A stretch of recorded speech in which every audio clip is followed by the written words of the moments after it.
There we go. Hello, everybody. We are live. And we are continuing Last Survivors. Last our players left off, they were in front of the Sanctuary of Hair and Bone. And it is raining, or at least it feels like it's raining. It looks like it's raining. It has to be raining. So, we'll dive in with our players now. What are you guys wanting to do as you step onto rocky steps that lead up into a house?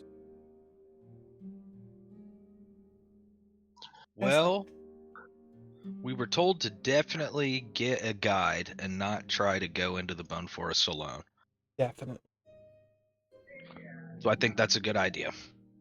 Okay. Hey, Elben. Yo. You know something I kind of have been thinking about since last week?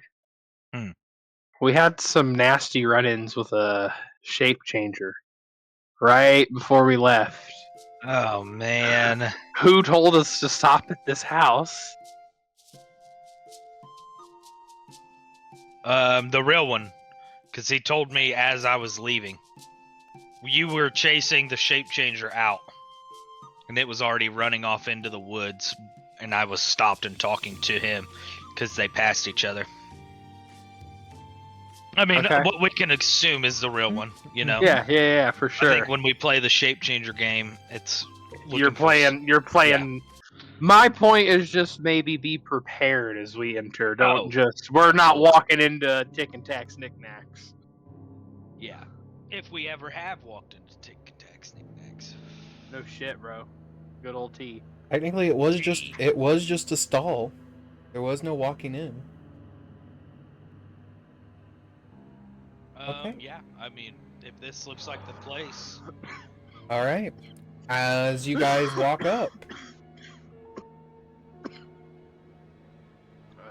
who would like to lead? I'll take. Pandemus to lead. I can take point. I'm almost as stout. Okay. I'm in the schmiddle. Okay, the schmiddle. Elben's trying to keep up in the middle. Right. All right. I guess I didn't go to the door because I'm an idiot. Sorry. You guys head over to the door, and as you do, it is a tall wooden door that even is taller than you, Xerix. It is old, covered in moss, but as you look at it, the moss is hair-like and sort of like pulsing against the door. Oh shit. What if this house is like alive? What if Oh, it's growing hair? Man, why you gotta say that before I knock on the door, bro? I mean, just saying. It looks like there's hair growing out of it. I'll tap the front door with my maw. I'm not knocking on it with my hand. You're knocking on heaven's door right now. Something like that. All right. I hope heaven door's not green and hairy. As you knock on the door,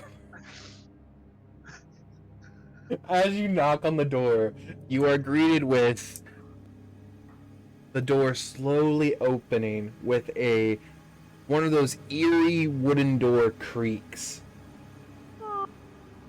And then all of a sudden it gets stopped, like halfway open, and then you hear someone go, "Damn it." And they rip the door further open, scraping it against stone. Hello, I am Ishkara. What does Ishkara look like? Ishkara looks like a sickly pale woman with fingers too long, with movements so graceful, almost unnatural. She looks at you both wrapped in cloth, her old sagging skin in front of her. Hello. Hello. We were told that we may be able to find a guide through the forest here? Ah. Yeah. Are you our guide for the forest? No. I could be.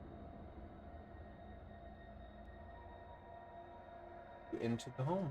Or she opens the door and beckons you inside. Does she say come in? Yeah, she did. Okay. I'll step in. If it's group consensus, yeah. Meow.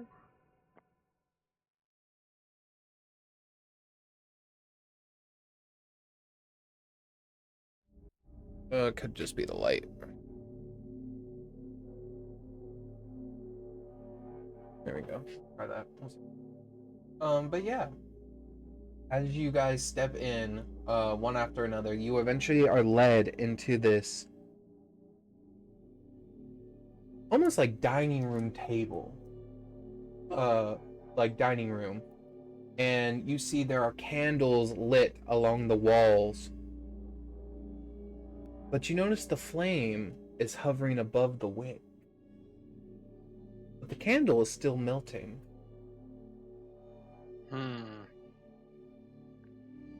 Interesting. So the wicks aren't technically burning, at least not traditionally.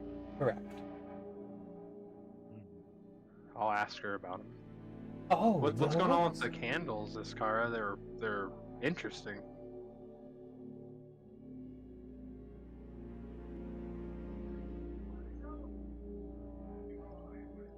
Yes, with a very big question mark on it. Come have a seat. That wasn't an answer, and I'm a little scared. I'll have a seat. As you guys begin to have a seat, you then are greeted by other members of their family that's begins to come into the room. As you see a younger looking girl approach. Does she look similar, like pale and pasty and kind of deformed, for lack of a better word? As you look at her, she looks healthier, stronger.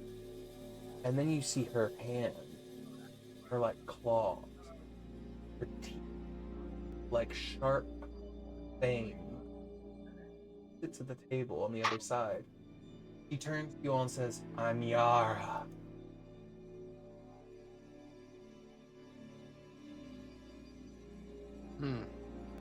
Hi, Yara. Hi. You then, as you guys,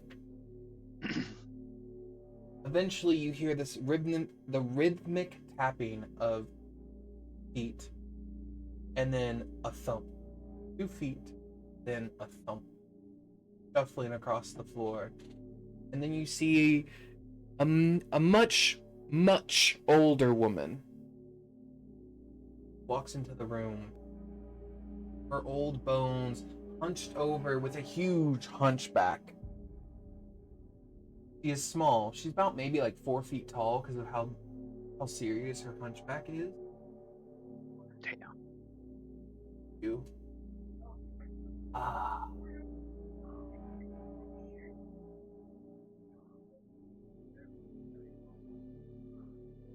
Hi. It's at the head of the table. You were expecting us? Expecting is the wrong word.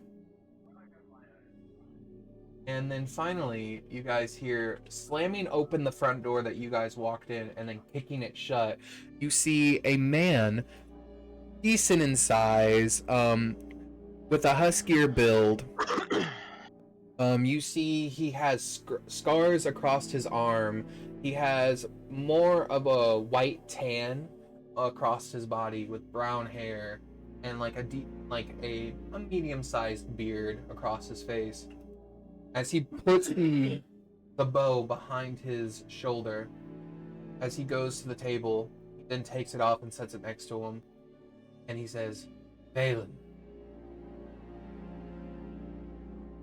Nice to meet you.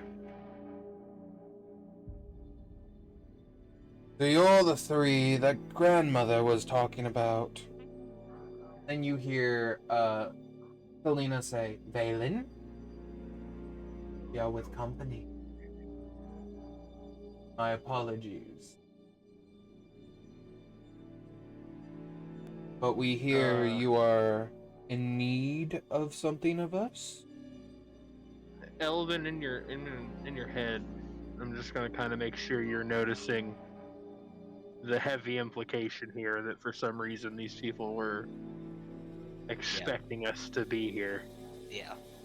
As he says that in my head, I'm gonna ask, how did you know that we were going to come? Was it like inevitable that we were gonna be here? Is there? You see Selena take off her glasses and reveal her eyes. You see one is a milky white, and the other one is a deep black void of swirling blackness with little drops of light. Eyes. Eyes of the Oracle. There's something similar.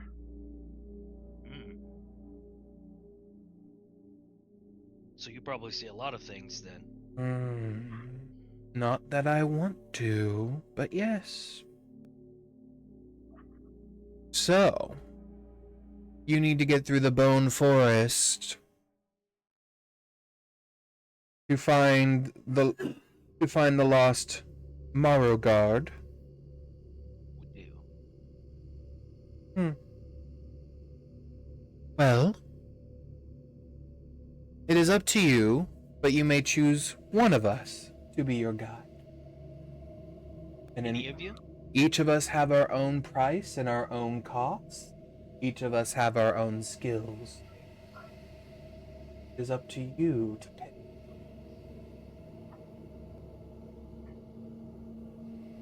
You may ask us each 3 questions before you finally decide.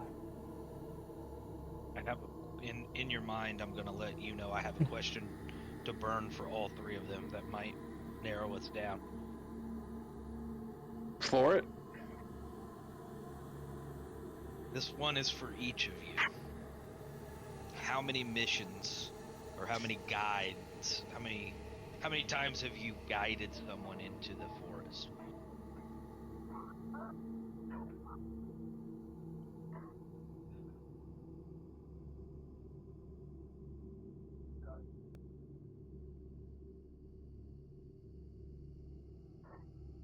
As the chilling question is asked,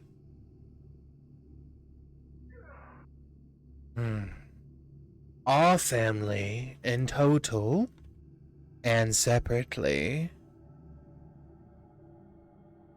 we have guided into the forest. This is from Iskara. I have done 7 guides. Selena has done 23. Valen has done 5. And Yara has done 13. I also have a question for each of you. Okay. How many of each of your missions were the people you guided successful in getting out? Taking them in's one thing, but who got them out the other side the more often?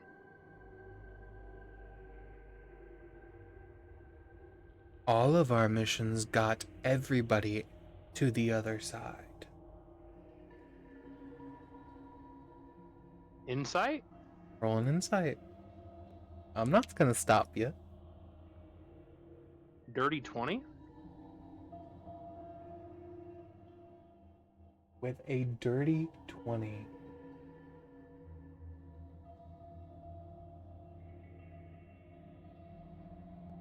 You see Iskara look at your question and snicker. There may be something more to when she says they got them all to the other side. Mm-hmm. Fucking pull sneaky on me, bitch.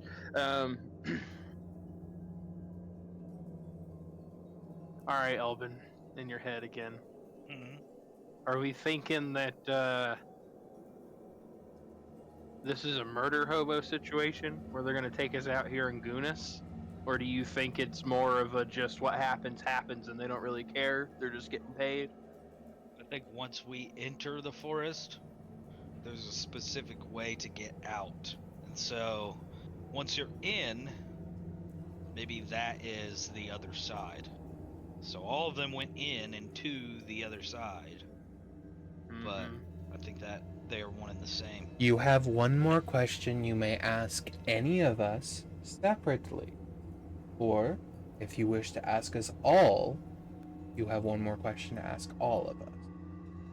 2 for each have already been used. You're up. They all turn to Pandemus. What do you think? Valen, Yes. how many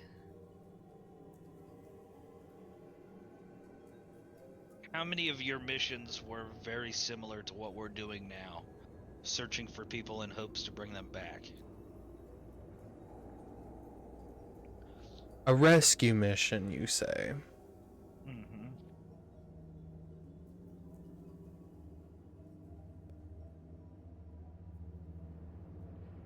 Mm-hmm. Well, I can't say it's all not too common.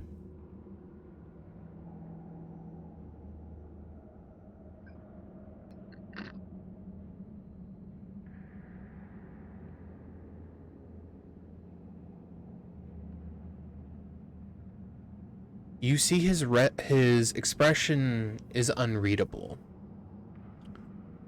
His grip tightens on the hilt of his dagger that he's twirling in his hand. Rescue. Not quite the right word.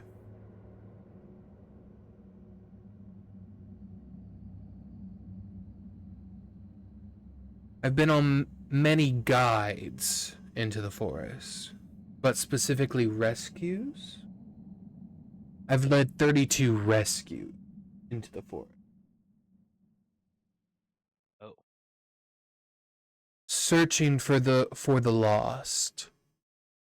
I have brought 12 back with me.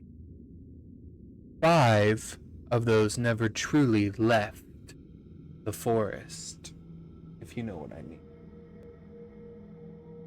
The others, you see him look out the window to one of the bone white trees that are growing up against the house, that is sort of rubbing against the house with the wind from the storm outside. The forest does not like to return what it takes.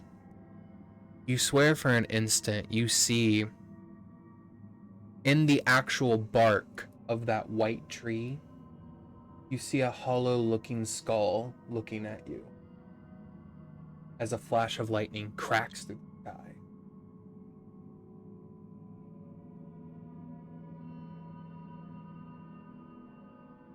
What makes this one family so prevalent in getting through it?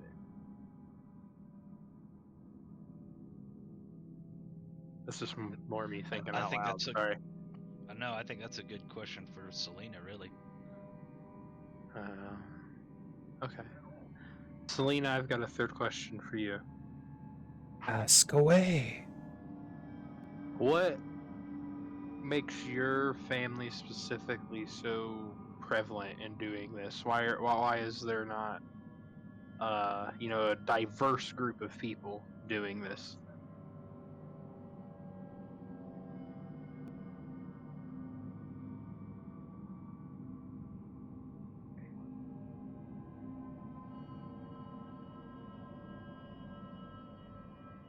You see her breathe in and then exhale. Sounds like dried leaves rustling in the wind as it comes out of her lungs. Because we listen, because we remember, because we have not yet been taken. She leans forward. The flickering candlelight from the candles against the wall and on the table begin to flicker. The ones on the table get brighter. Give a perception check, bro.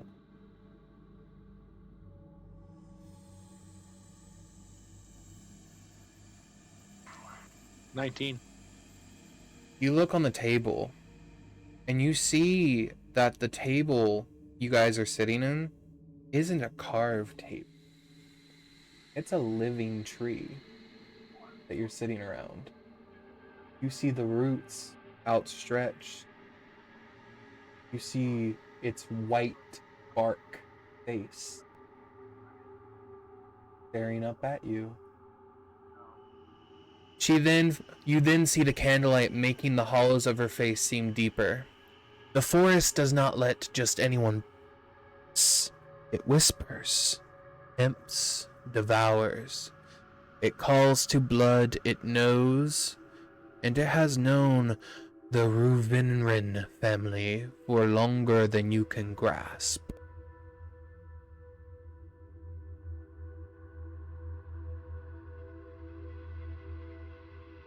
Understood. Thank you. She then says to answer the rest of your question. Where are the others? There used to be other families. Her fingers tap softly against the gnarled wood of her staff that she uses as a cane. Once there were many families who knew of many paths.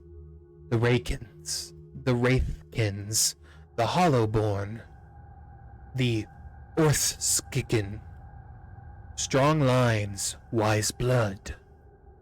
But the forest, it's patient. It does not rush into a feast. She lifts a single withered finger and points it to the trees through the glass in the room you guys are sitting in, and you follow her finger, and you see just barely. At first, you did not notice it. It just looked like a patch of forest. But you notice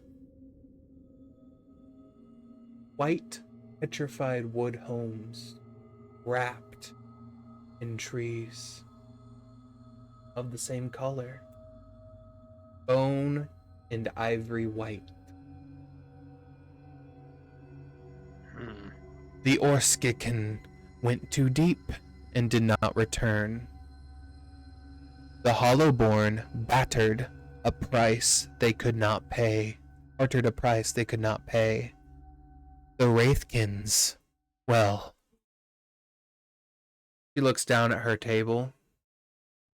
Their bones whisper still, but not with their own voices.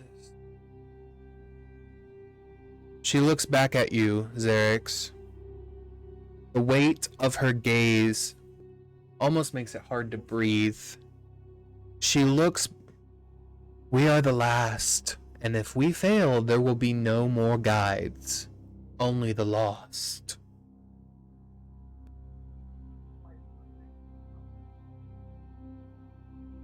Damn. Did the whole village? Oh, never mind. I can't ask you any more questions. You do have other people you could ask. We have Yara and Iskara still that both have one question each. Here, I'll put a little border around the ones that have no more questions that can be asked, so there's no confusion. Yara and Iskara.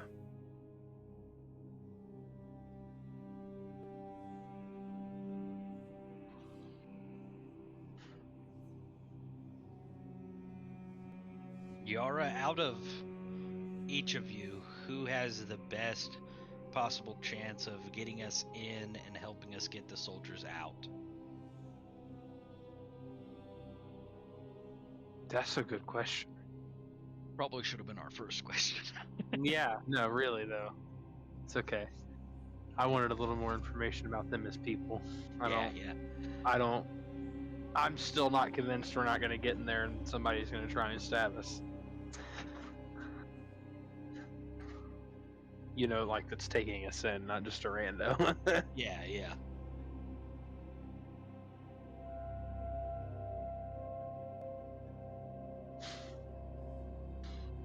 You can see all my maul rolls on the stream. Whoops. You're fine. I did that. Here, there you go. I just wanted to make sure my fucking thing worked.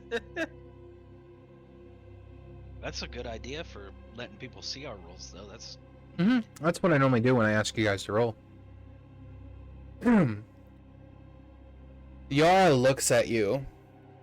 You see her eyes flex at you, and they blink horizontally, not vertically. You see her reptilian eyes look at you, yellow and amber, as she studies your face and takes you in. She scoffs, shaking her head. You're asking the wrong question.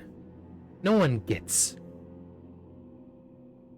of the Bone Forest the same as they went in. The forest doesn't work like that. She leans in against the bone-carved table, tapping her dagger against the palm as she thinks. But if you want the best shot, it depends on what you value more. Speed, strength, or knowledge. She holds up 3 fingers. Valen, she holds a finger down. He's the fastest. If you need someone who can get in and out without leaving a trace, someone who can cut through when there's no time for thinking, he's the one. But he'll demand blood for it. His or yours. That's his price. Iskara. He knows the dead better than anyone, knows which memories the forest steals, which bones whisper, which paths will close the moment you step into them. If you want to understand the forest's hunger, your best chance, but she'll take something from you in return, and you won't even realize you've lost it. So you look for it. And lastly, she points at herself. Me. I've been deeper than anyone. Deeper than anyone should have. If Horus has already took a piece of me, as you can tell. But it lets me walk in its veins as if it were my own at times. Can get you through the worst of it. But there is a price for that too. The shadow knows the way back, but it chooses whether or not to take you. She drops her hand, staring at you, Elben. So who's the best? That depends. What are you willing to lose?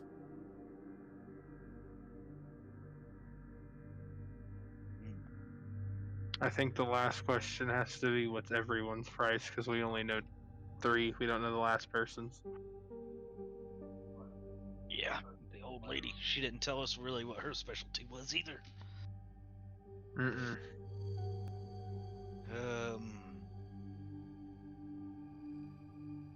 In your head, Zarks, I'm gonna say we might just go back and tell them this is a lost cause. I mean, do we risk going in here and... I mean, it sounds like the forest takes a lot from you anyway, and then if we do get out, they have a price on top of everything. That's a possibility.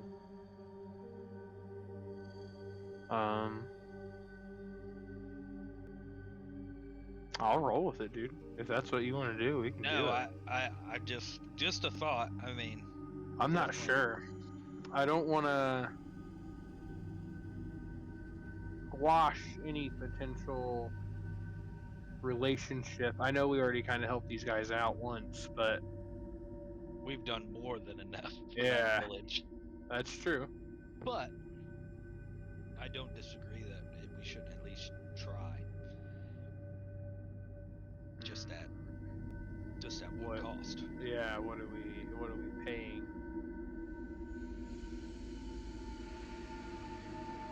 I love you, Taylor. Good night. I don't know, brother. I don't even know what to ask for the last question.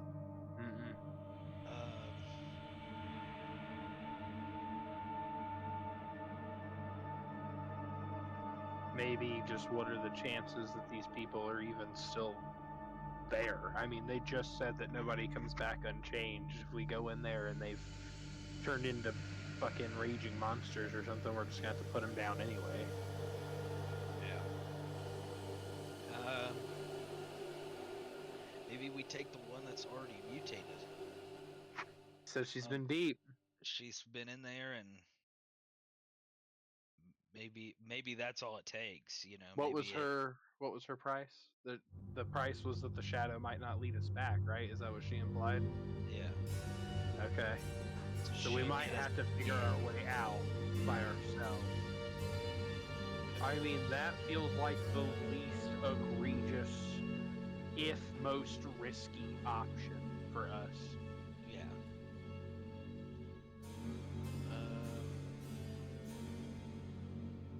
I guess I'll go with your question, Ishkara. What is the price if we took Selena? What does she ask in return? You are given... Iskara smiles for a minute as she looks toward the matron of her family. Ishkara's fingers begin to twitch. Her long fingers. She stares at the matron as she mulls over your question.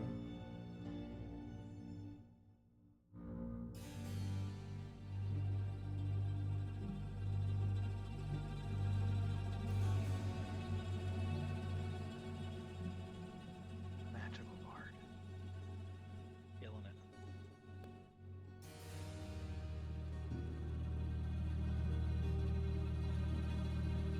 Good night, Fred.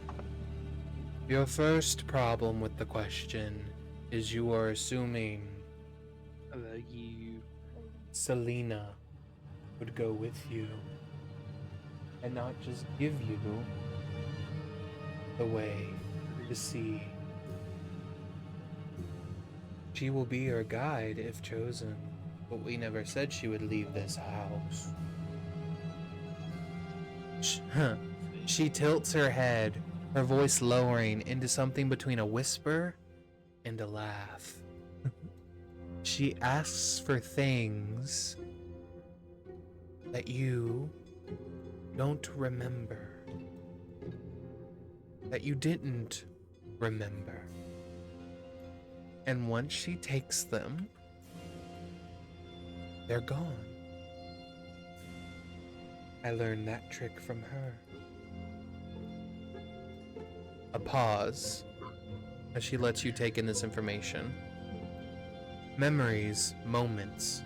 You'll think you left the forest unharmed, but one day you'll wake up and there's a hollow space inside of you where something used to be. A name you don't recall, a promise you don't remember making, a part of your soul that no longer belongs to you. Iskara leans forward toward you, Elben. She seems to grow as she stretches across the table toward you, as if space warps around her in this moment that pulls you down beneath her, and she's looking down at you. And if she truly takes a liking to you, with a slow smile, you might not want to leave at all.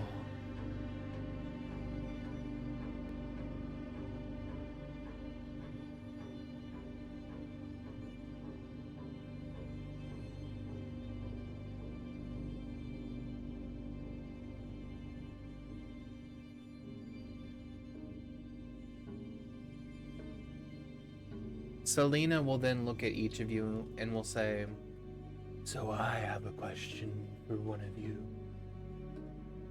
If you allow me, I will ask you 3 questions. For the three of you, where do you come from?"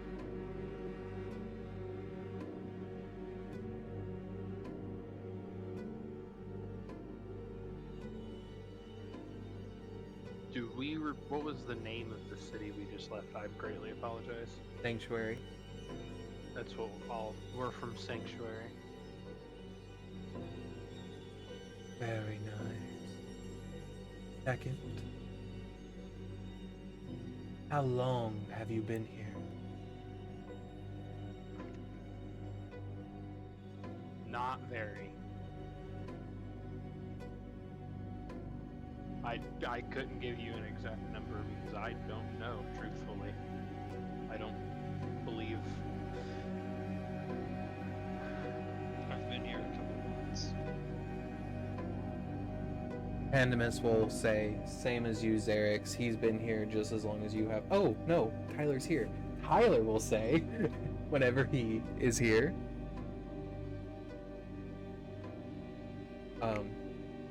I'm here. Good. Sorry. No, you're fine. There we go. But Pandemus, you're asked, about how long would you say you have been in the Far Realm?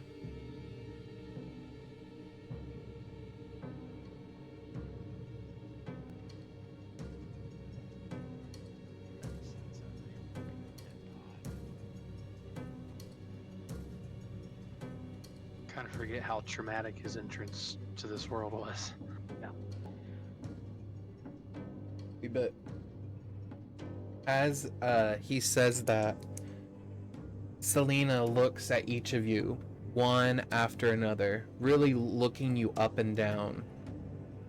One of you has been here longer than the others.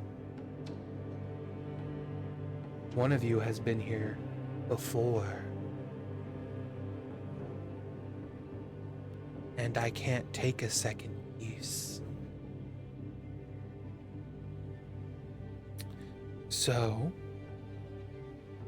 if you choose me or Iskara, our payment is free. Because I already have my... How does Iskara feel about that? Iskara does not say a thing. Just smiles. My third and final question for the three of you. Where will you go after you save these three men? Or sorry, she doesn't say three men. I apologize. I just said three because I was thinking of three questions. Where will you go after you save these men?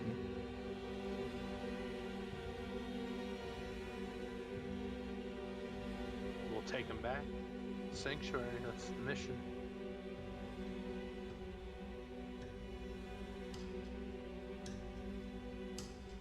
Okay. You may rest here until you decide on who you would like to go into the forest with. Please note,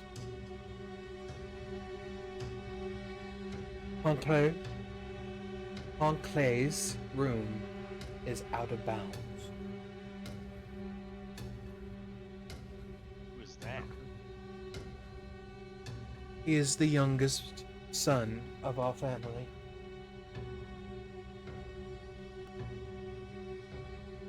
And he doesn't go on these guides. I should have. You're out of questions.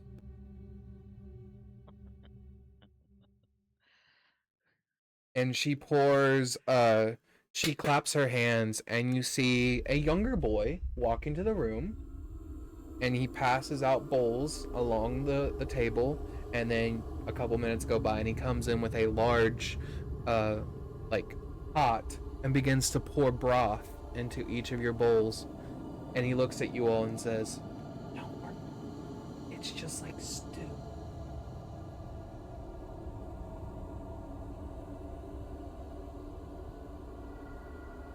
He seems to be even younger than Elben. He's about maybe 16. But he looks similar in a regard to Valen.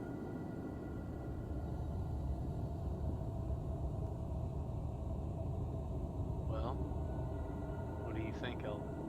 I would like to make a point of pointing out I'm not going to eat this food. Okay. I will politely decline. You see, as you decline, you see Yara pour your helping into her bowl, and she just begins just sucking down the broth. As you take a bite of it, Elben, it is very flavorful. It tastes like a very, very good stew broth. It is definitely bone broth with beef stew and some potato chunks.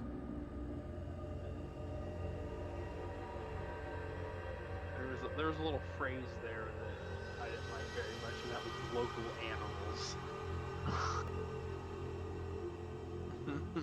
Gain their power, dude. And then we'll be powerful in the forest. Definitely. What kind of animal lives in a bone forest? Unfortunately, I think we're gonna find out very soon. I'm asking the kid.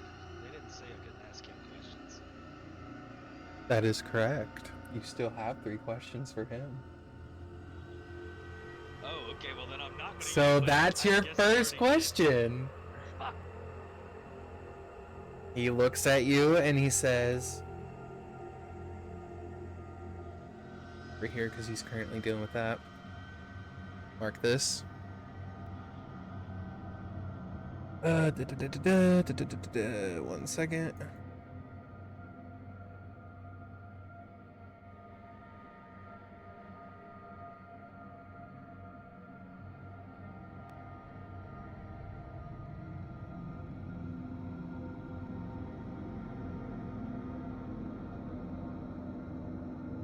As he looks at you, you see a smile, a smirk tugs at the corner of his lips, and he kind of takes your question and he says, well, the edible kind, of course. But that is a funny way to put it. Most things in the forest will try to eat you first, but if you're desperate, you will, and you will be. There's a few things that won't rot from the inside out. For instance, there's marrow rats, hollow elk, bleeding shrooms, and whispering eels. But if you're asking me how to survive in the bone forest, you're asking the wrong question. For a second, behind Huskill, you swear he had two shadows. Now he has one. The real question is, what are you willing to lose to make it out? And he kind of looks at the rest of his family, and they all just kind of nod their head, and they continue eating.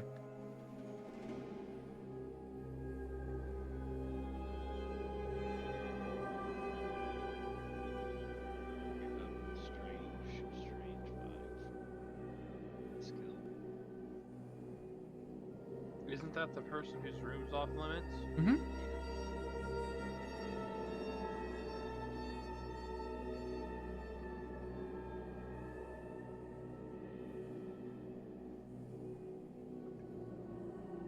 Pandemus, would you like to ask a question to Hezkill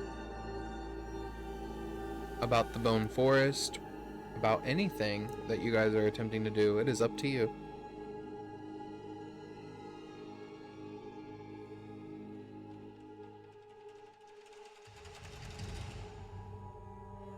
My patron offers all the or my god offers all the knowledge that I need. I don't need this heresy. I fucking love Pandemus so much.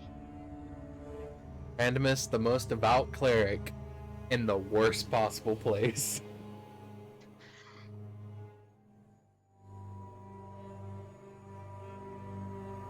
These guys can ask.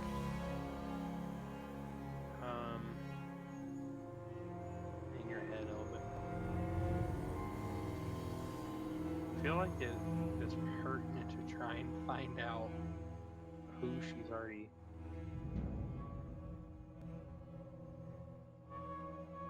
That's. Holy shit! I lost what I was gonna say because I read something. What'd you read? It's pertinent to try and find out who's been here before, because either one of us isn't being honest, or one of us has already lost something to this place, like they're implying something shady is there, or it could have been an outright lie. I didn't try and. I was a little sideswiped. I didn't try and check that one. Have I been here before? You see That's a good question. You see Haskill look at you. A long look.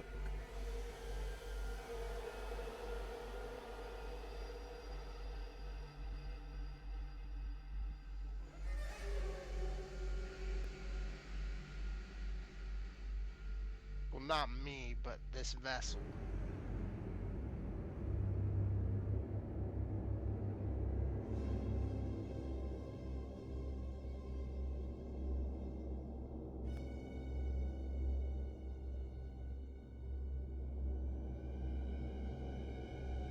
This skill scares the shit out of me.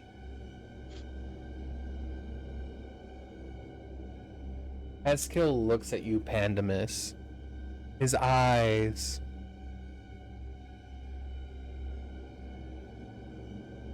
hollow, filled with a flicker of something dark. as if all of the candles in the room turn away from him, darken his face even more. Pandemus, that's your name? That's what Selena told me. He told us each your names. You arrived. Am I correct? You are. He lets out a soft, bitter laugh, like a whisper. That name is like a whisper in the wind. There is more to the outside than what we understand. Who's to say what belongs in the outside and what merely stares into it? He leans forward to you, Pandemus, unafraid and uncaring to your outside looks, and gets close to you. Pandemus move away. First. He leans in, his voice dropping to a near hiss. You can feel the saliva hit your face as he talks. You're right to ask that question. But it wasn't the forest that left that scar. It was something else. Something far older. Something from beyond the forest. It's like a doorway, not a thing itself. Hiskill lets out a slow exhale as he gazes distant now, as if he's thinking, but also lost in the train of thought. It's not a matter of has Pandemus been to the outside. It's a matter of who, if Pandemus is the one that's been here the longest and has visited here before, who might you have brought back with you? And what part of that thing has been carved into your flesh? Pandemus, he reaches for your hand in an instant, faster than you were expecting, and he pulls it up and grips your hand tightly, the scar faintly pulsing, like something stirring beneath the something stirring beneath the surface. Don't mistake me. If Pandemus has been there, it's already left its mark on him too. We hold no claim to Pandemus. And lets his hand go.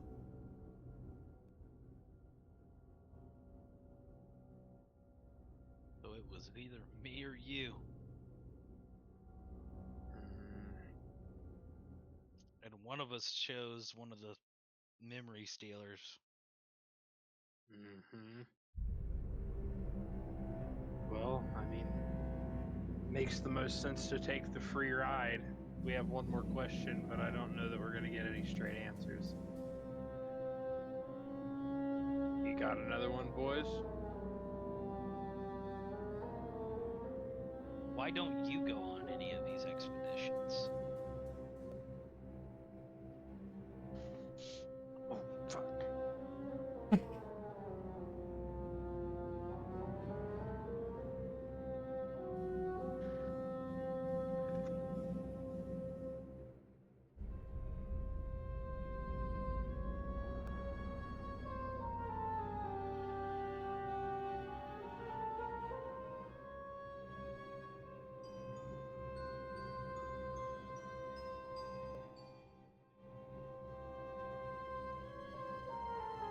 His voice comes low and strange, tinged with an akin of regret. I've seen enough of that place. His gaze flickers toward the horizon, as if searching for something, or perhaps avoiding something in the distance. Forest, it takes everything. People think It's just a land of bones. The hunger, but it feeds on anything. I've lost more than I can count to it. I've lost more than friends and other family members. More than blood. I've lost time.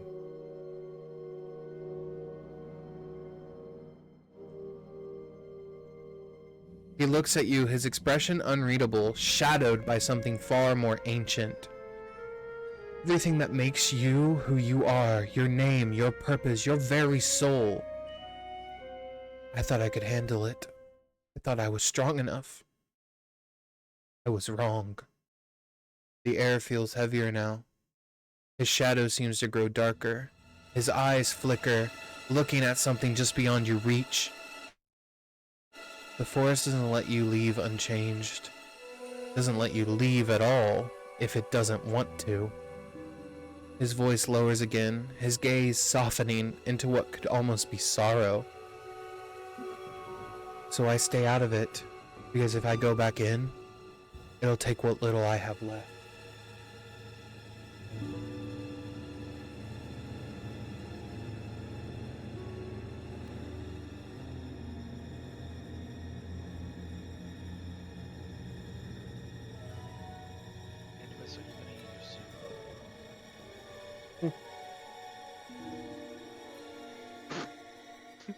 Pandemus, are you gonna eat your soup? Pandemus, are you gonna eat your soup? Is asked by Elben. Pandemus, do you eat your soup? Are you asking me because you want it? I mean, I'm gonna eat it if you don't. You can have the soup. I'm gonna eat Pandemus' soup too. Okay. Are you gonna I'm not I'm not feeling exactly peckish at this moment. Askill will then turn to you, Xerix, and will ask you a question. Because he still has two more. Askill.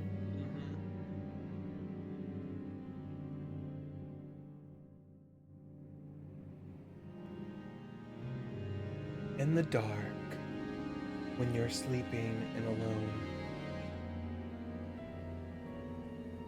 do you cling toward the light, or do you cling to the shadows?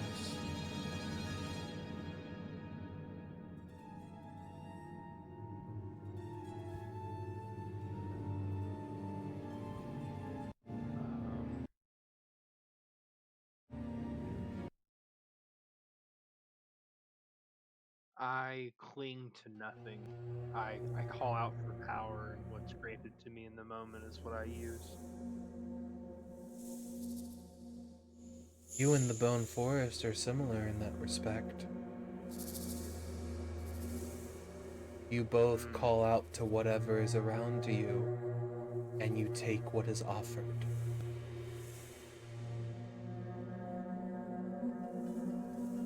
Of course, Bone Forest doesn't always do it with permission.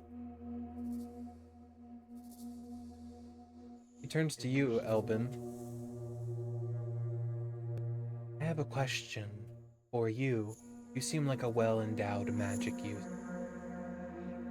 Tell me, can you cast magic without saying the words yet?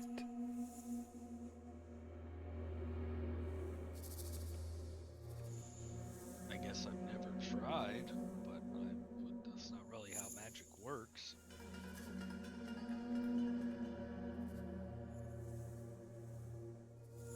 Yeah, you're supposed to pray for it.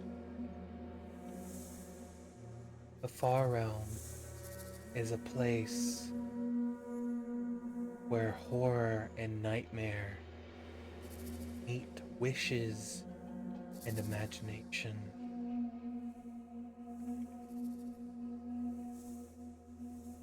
I will attempt to cast dancing lights without the verbal component. As you begin to focus on it, roll me an intelligence saving throw.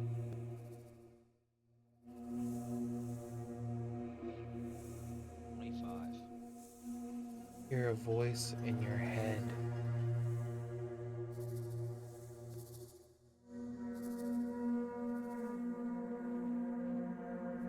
soft at first, and then it grows to be about as loud as if someone was talking right next to Elben.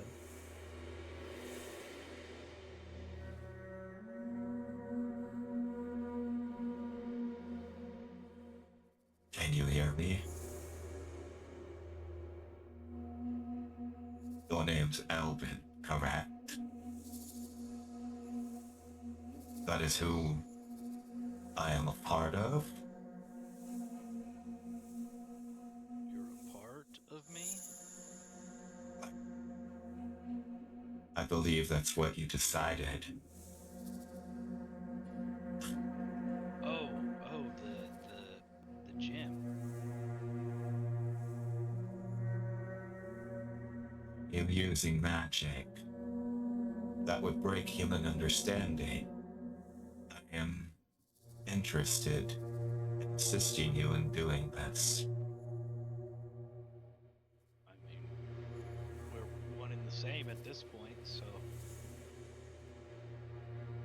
I am interested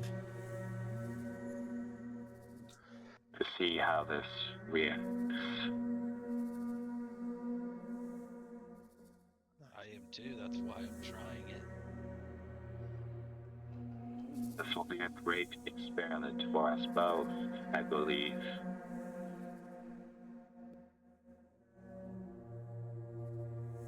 Walkie-talkie voice is giving me a hell of flashbacks.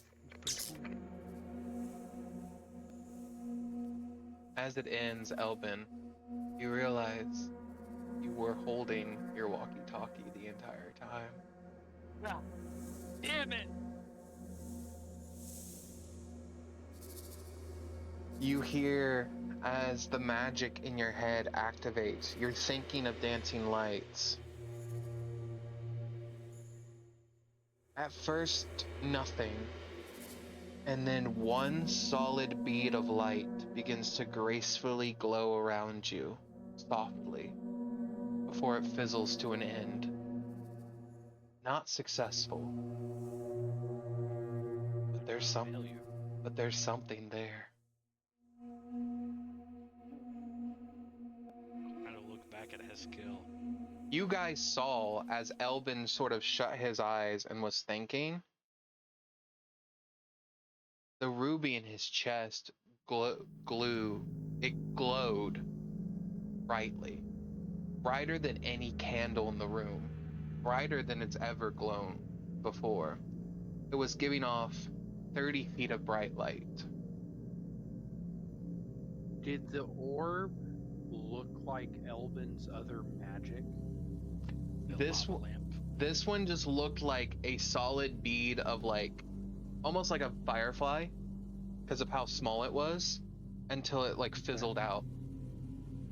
Okay. I'm not gonna say anything. Why is that even possible? Mental noted though. I'm asking his skill. Why is that even possible? How is that even possible? You're out of questions.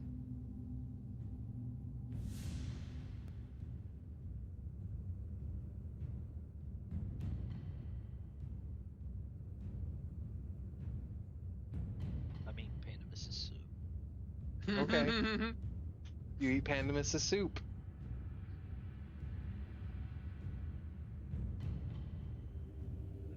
Well, do you guys, Selena will put her glasses back on and she'll look at each of you and say, have you made your decision or would you like to rest on it for the night? It is up to you. I mean, go for it. Okay. Yeah. Do we? I mean, I don't need to rest. Do you? Yeah. No. Pandemus? I'm fine at the moment. Okay. Pandemus, what we found is Yara is probably the strongest. Iskara and Selena Mystics. are more, mystical and guides, and everyone has a price, and it's not doesn't seem like it's really a physical price. So Everyone Selena, except for. yeah. Selena and Iskara don't have a price because someone in the group has already given them something. Valen's price is blood, and it was phrased as "be that his or ours." So that sounds a little scary. Could be interesting. We were leaning towards Yara, but I think for a free ride with a no. Maybe it doesn't have to payment. be a lot of blood. Yeah, that's kind of what what's he gonna do with it? And why is one of the options his? Yeah. That's a good question.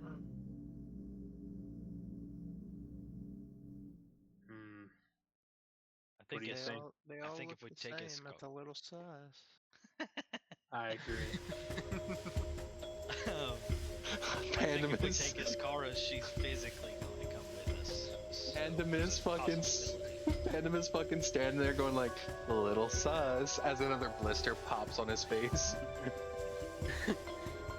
Yeah, I They're agree. the sus looking ones, not me. Not the blister boy. Selena, she's probably better having done so many missions, but it freaks me out not to physically have somebody there. Alright. I'm down for Iskara if you guys are. Iskara it is. What do you think, Okay. Pandemus? It's fine. Iskara. Understood. You guys say you have chosen Iskara? Yes. We Alright. choose Iskara. Wonderful. I will get the contract in order. Payment has already been paid. It's your simple liability clause. Can't be liable if the unthinkable happens. If the unthinkable happens, who's gonna hold you liable? You'll be surprised what this realm can do. Is this a magically binding contract? It's pen and paper. Yeah. Insight.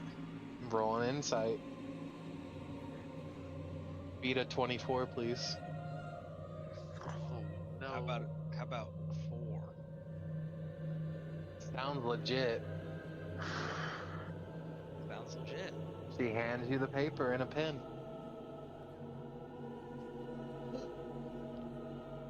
Let it begin, Mr. Dealmaker.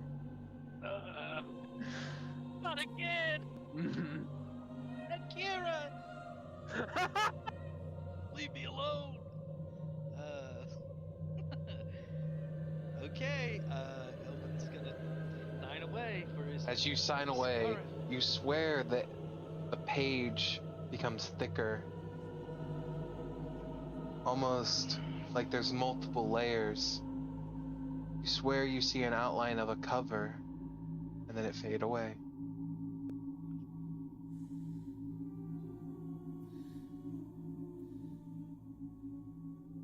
Can I check this thing and see if it's magic in any way? You can roll an Arcana check. The paper. Yeah. What a 16. You look at this thing, and you hear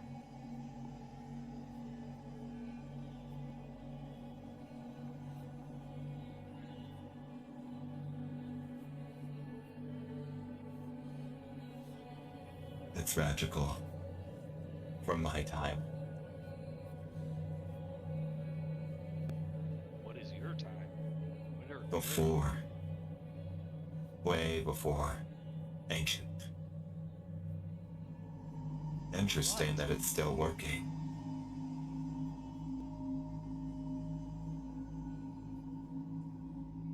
Does everyone have to sign, or will my name suffice?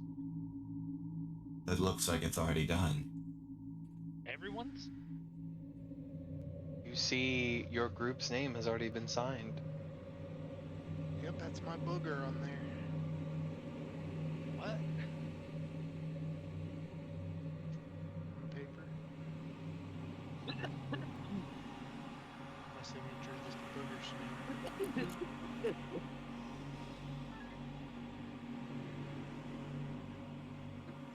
like that. Not the booger smear, the fact that we all signed the contract somehow. Yeah. The booger smear is actually legendary. Yeah, no, facts.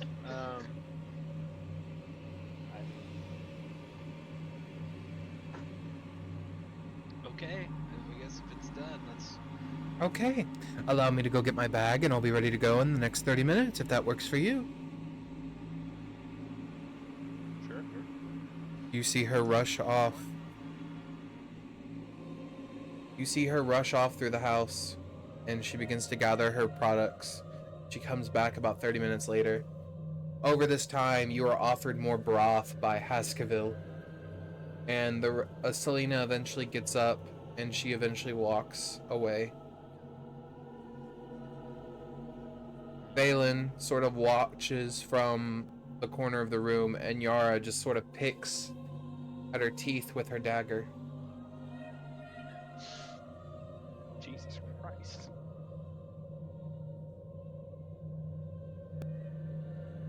Who needs a toothpick, I guess, huh? Iskara comes back eventually, and she's like, I'm ready to go. You see she has a walking cane next to her. Her bag is on her shoulders, and you hear her crack her knuckles, and you swear you hear them crack in 2 different ways. After you, I guess. Alright. And she opens the door to the rain. She begins to walk into the forest, waiting for you all to follow. Tally the hose.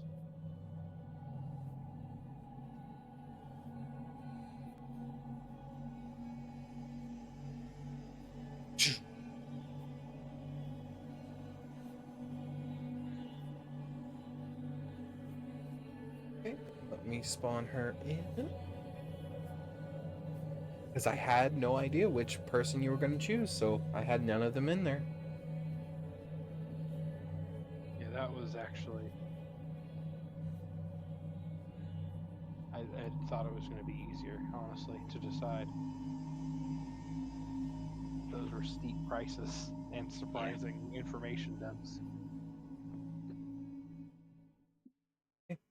So here's where you guys are. Jesus. As you step into the forest, you are greeted by a wall of like ivory white and silverish and gray bone trees that, as the wind blows through them from the storm, instead of the rustling of leaves, you hear the sort of soft, sort of like pat of hollow bones rubbing against each other, like wind chimes. Be careful along the ground. Bone mites will appear. They'll be back. Heard. Follow. I'm gonna light my ball. Do not! So... Oh, I will not. He stops you, and as you were beginning to light it, and as it started to light, you begin to hear rustling in the trees. They are attracted with light. Follow. What are they? The bone mites. So Okay. they'll suck your bones out from your muscles. Oh, fuck.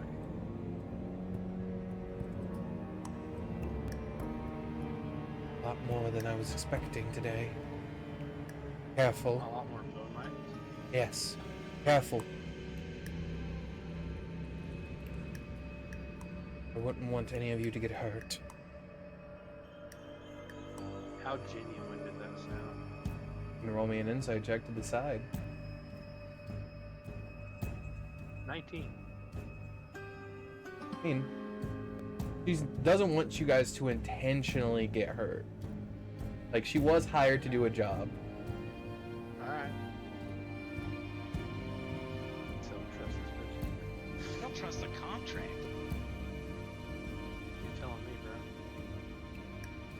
bro. As you continue walking, I need you guys, Xerix, Elben, and I'll roll for Pandemus. guys need to make an acrobatics check or an athletics check as the ground becomes littered in bones, and you see her deftly walking across them. 15. 15, 13. All right, let's see what Pandemus gets. It's all going to depend on what he gets. 2. I mean, I'll roll in athletics because that's what he's higher in, but we'll see.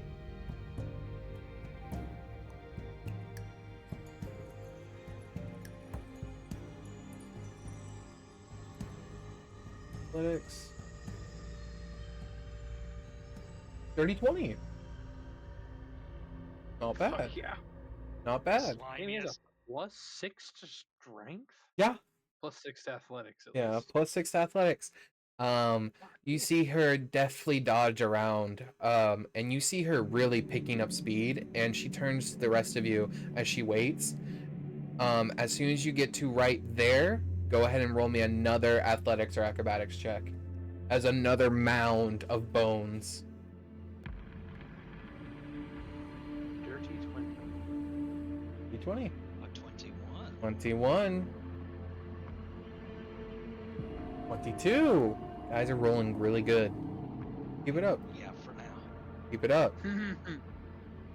You see her get to right here, and she's about to cross, and you see her foot stops, and she gets down low. All the way to the ground, low. She turns to you all. And she beckons you to come close, but quiet. Each of you need to make a stealth check. Oh shit. Pandemus has disadvantage. Same. Pandemus got a 17. I got a 21. 20. A natural 20 and a 17. What did 6. Elben got a 6? Pandemus and Xerix, you guys get down low. Just to catch you up, Tyler, because I know you just left. Pandemus and Xerix just rolled a stealth check. You both succeeded. Elben did just get a 6. Elben did just get a 6. Pandemus succeeded on a stealth check? He did. You got a 21. No way. You got a 21. Or sorry, you got a 17, which was successful. Advantage, that's crazy. And Elben, as you look around, for just one moment you look around too long, see red eyes in the forest, along the edge, right here.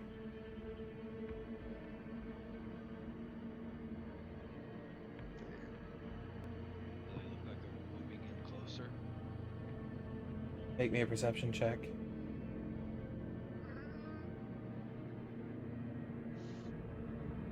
Oop, I think that might have been a nature check. No, 9. It was. You look, and you hear crunching as if something is stepping on something. But then you hear it too late. It wasn't in front of you, or the direction you're looking. And Pandemus and Xerix, you see Ishkar's eyes get big as she says, "Bone Stalker!" Behind Elben, you get mauled by a Bone Stalker that comes from behind you. That's a dirty 20 to hit. Hey, that barely hits. That's a 7 necrotic damage. Dang. And you see it crunch down on a dangling human skull head with its second mandible, and as it does, you take 8 points of psychic damage. And I need everyone to roll me initiative. What is that thing? Oh no. Our good rolls have come to an end. I rolled a solid 6. Oh my god, guys, please! Alright, what did Elvin get? I think I got a. I don't remember. Hold on. A 5? Okay, it was a Yeah. 5. Pandemus, 6. Solid 6. Xerix, 9. Watch out. okay. We're all taking alert. Ishkara gets to go fucking first. Jesus Christ, my mans. We used them all in the stealth check. You guys used them all on the fucking insight checks. That's Hopper's specialty, man. The initiative control. Yeah.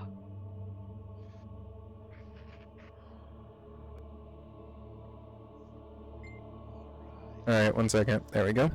Can we get a full picture of this bone stalker thing? It looks pretty sick. Yeah, you will in a second. As you all watch, as coming from the forest, you see another one. That was that direction, but it wasn't the one moving toward you. It wasn't even the one that saw you.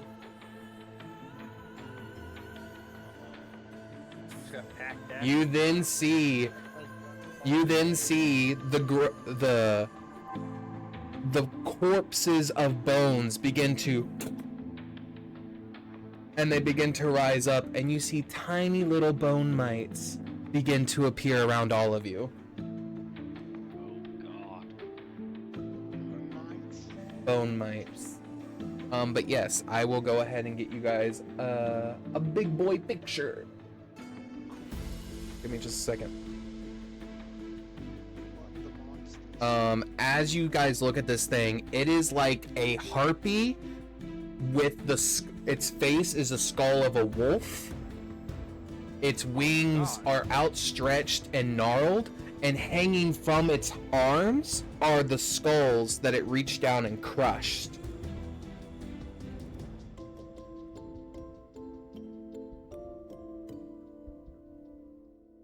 There you guys go. Oh shit. God. Second, and then let me go here.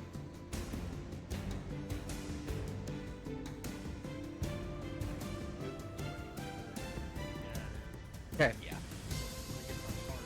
So Iskara is up first. She's going to look and see that this thing is there, and she is going to crack a smile, and she's gonna say, I wanted to kill for a minute. And she's gonna charge to this bone mite in front of her, and she's gonna make a swing. Okay.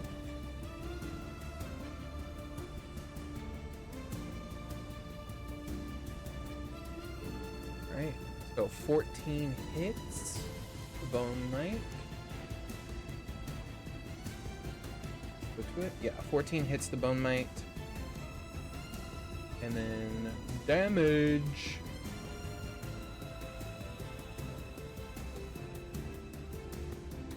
Nine damage plus, I didn't mean to roll that again, plus 3 poison as she smacks into it with her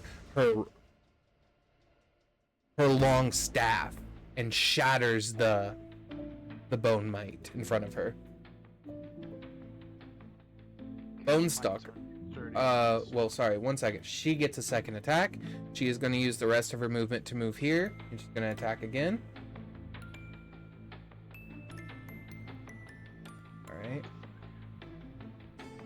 Strong, you thought she was just a little old lady? That's an 18 to hit. Definitely not just a little old lady, but I am a little bit surprised that she's up there boxing. She takes out her thing again, and she whacks it across the face, shattering this other bone mite. Old lady first. No, she's using her cane, her walking cane. Oh, that's even better. Up next is the Bone Stalker that just went. It used its action to attack. It's going to... Yeah, it's going to try to attack Elben again. Actually...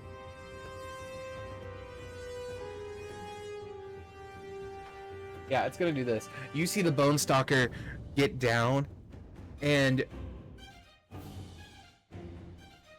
you hear it speak and say in common, It's turn up. And it crushes 2 skulls, and a wave of darkness appears around it. Oh shit, it's got fucking unlimited spell casting tied to those skulls. Elben, you are in magical darkness. So unless you can see in magical darkness, you are blinded. So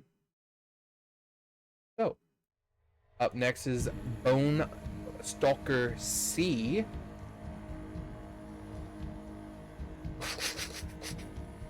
It just makes its way up into the combat. Up next is Bone Walker, I guess B would be next. Bone Walker B makes its way all the way in. And Xerix, it's your turn.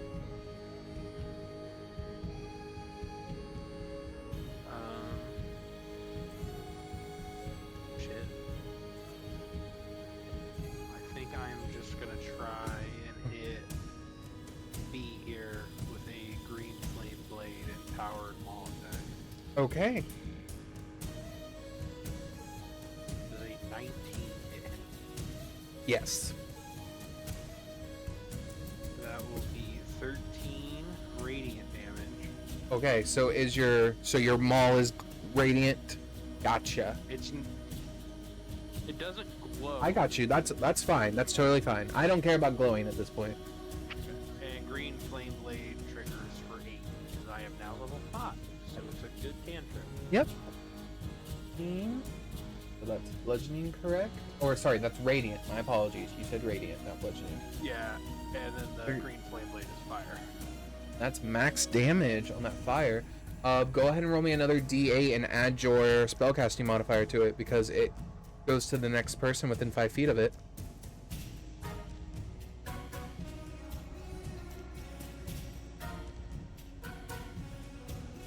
You can. Are you choosing not to? The only person's me or Iskara. I don't feel the need to attack her right now. Do you, as long as you feel that's the only people around you? It's the only people I can see. Would you like to attempt to break the limits of magic as written?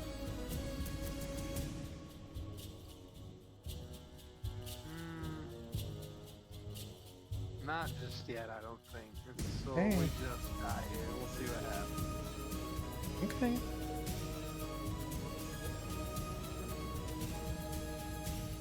Alrighty. That is my turn. Hey. Might is not up. That bone mite is been destroyed. Bone mite B is going to make its way up. Bone mite C is going to make its way to Poxborn.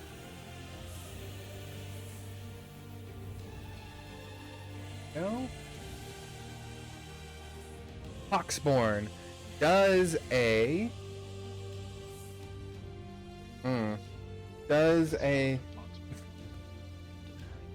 sorry, Dr. Poxborn, MD, does a 8, or sorry, does a 7 hit you?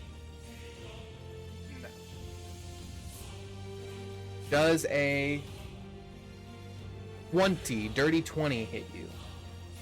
Yes. Okay.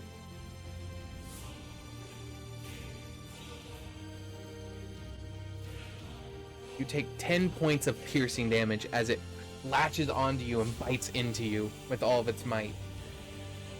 Reduced by 3. Yeah. Heavy armor master. Yeah, because it's just piercing damage.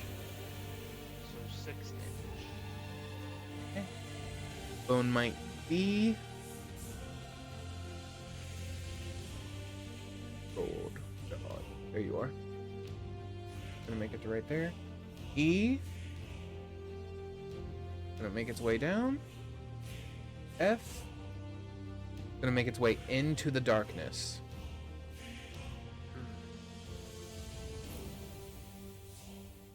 And then finally we get to G. H. G is going into the darkness, and it's going to attack Elben, but not at disadvantage. Oh, these motherfuckers can see in the dark, of course. They don't even look like they have eyes. Oh. They're just bones. Elben, does a 13 hit you? Yep. 13 hits you? God, Jesus Christ. Yep. That. He hits me like I'm not a level 5 wizard. I didn't know if you had shield. I have it prepared because I'm dumb. 'Cause I'm dumb. Well, if you don't have it prepared, that is 12 piercing damage. I do have it prepared. Are you shielding? Okay, I so am. you do not take that. I'm gonna roll again for its second attack. 14 plus 2, so that is 17 to hit you. She'll give me a... It's plus 5. So, okay, it both deflected. H is going to make its way into the darkness, but that's all it can do, even with dashing. J gonna make its way down. And then Pandemus, it is your turn. You see Iskara look at you. Derek, give me a nature check when she looks at you.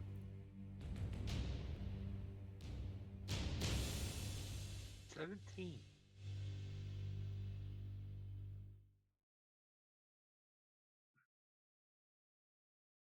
Is this on the standard ruler? Yeah. It's on scale? Yeah, let me make sure. So from where so essentially where Iskara is to Bone Might J, it is 15 feet. So yes, it's scaled 1 to 1.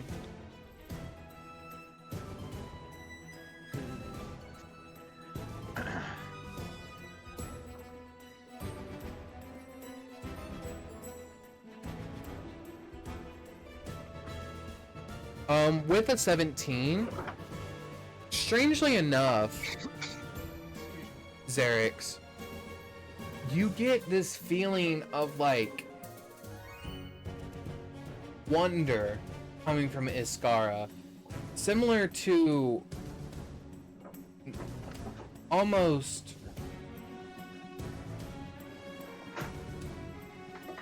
similar to that of Elben, in that she feels fayish. Interesting. Fayish. Mm-hmm.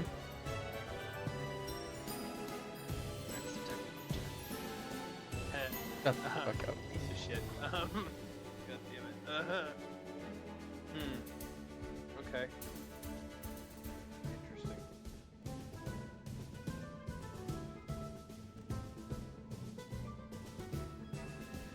Move to about... See, I need that circle. You're fine.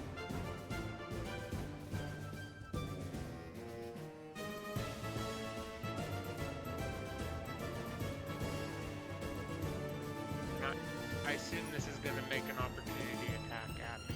The bone might see? Yes, he will. In the darkness here. You go into the darkness and he will make an opportunity. What'd you Oh, say? What'd you say? yeah. My token disappeared. Where are in you? the darkness. There. Why? Where do you want to go in the darkness? I was about where I was. Okay, cool. Okay. It just Elben, also, I will move you because obviously you can't see yourself either. I didn't even know you were gonna move me. Being a So I level run 5 into wizard, him. I do now have the opportunity to fire. Of course you do. I don't care how big the Right at room my is. feet is an option. Right at your feet is an option. Room is pretty big. Is this roughly centered on me? It is centered on you now. Okay. Because obviously I'm trying to get the Bone Stalker as well, and whatever else may lurk in here. But I'm gonna turn undead. Channel Divinity, turn undead. What does your channel divinity, like, I know you're in darkness, but what does Xerix see as it stretches out from the darkness? Is it just like this, like, stench that only undead can smell, or is it like something else?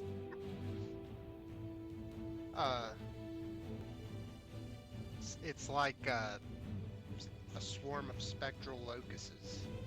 You just all of a sudden, Xerix, beneath your feet, you see locusts begin to fly around you. What the fuck? You notice, though, just you, because you're the only one outside of darkness, Xerix, and the only one next to another Bone Stalker. Doesn't seem to affect the Bone Stalker.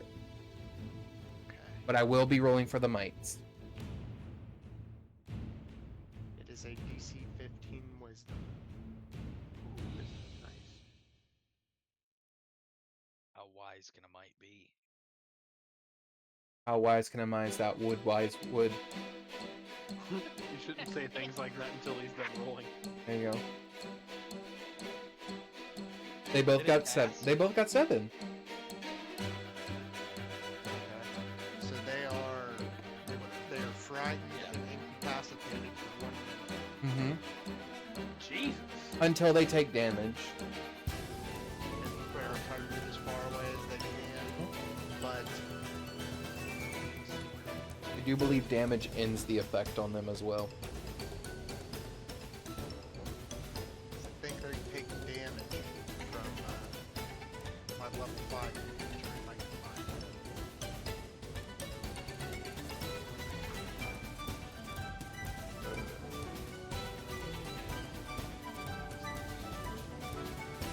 Seer undead, when I use turn undead, any undead that failed saving throw 4d8 radiant damage. Oh my god. Well, 4d8? I don't. Is it 48 right now? I think it might be 1d8 and then it scales up to 48 because it's like Divine Spark, isn't it? Where is it showing? Features and traits. Here, undead. Oh yeah, it's a number of d8s equal to your wisdom modifier. Each undead that fails a saving throw, oh my god. Each undead that fails its saving throw against that use of turn undead takes 15 damage equal to the roll's total. Damage doesn't end the turn effect. So yeah, no, it's 48 because it's equal to your wisdom mod. wow. Damn, that's powerful actually. So 16 radiant. Okay, Ow. they're gone. I believe that is all I can do. Hey, Elben. Alright. When it's my turn, I'm going to reach into my bag and get out the drift glow that I have. Okay. The drift globe, when I activate it, casts daylight. Okay. What if? Yes, that's what it is. If this magical darkness is created by a spell of level 3 or lower, the darkness is dispelled. 60 foot. 60 foot of bright light, right? 60-foot sphere of sunlight with an additional 60 feet of dim light. I'm gonna go the 60 feet of bright light right now. Oh god, it's the sun.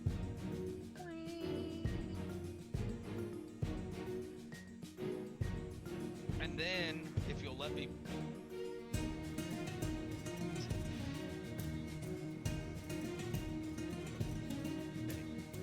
Then, as my bonus action, if you'll allow it, I will turn the drift globe off. That dispels that magic. You strobe lighted us. Wow. Or neuralized us. Men in Black style. Okay. As this What are we doing? as this whole area is revealed by a burst of light as a bonus action, so your whole action economy, it's gone. You then hear in your head, second.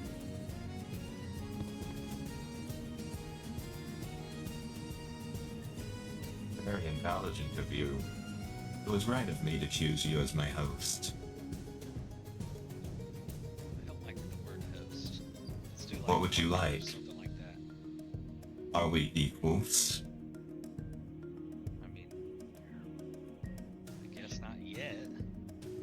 It's up to you, really. But I am interested in watching. And if you need assistance, ask. You have my glare, I guess it would be now. I made a joke. Laugh. I'm a little frightened, but I'll give a little giggle. That's it. That's it. Okay. Top of the round, we go to Iskara. Iskara sees the Bone Stalker, and you see her fingers stretch unnormally large as she looks at it. You don't even hear a spell leave her mouth, and you just see the creature in front of you, Xerix, squeal out in pain as it needs to roll a Constitution saving throw. There's nothing visibly causing this to happen. You see effects of green wrap around it that it does seem to like resist, but it does take half of 2d8 poison damage. So it takes half of 11. The one in front of you. Okay. All right, now the one in front of you. It's going to attack you. Does a 17 hit Xerix? Just. That's 13 points of necrotic damage.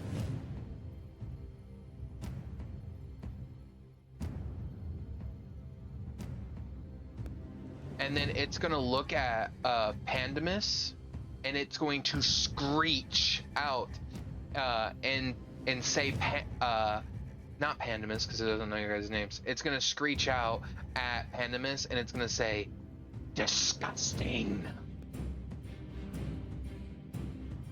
Does a 19 hit Pandemus, or does that miss? Meets it. Okay. So that is 14 points of psychic damage.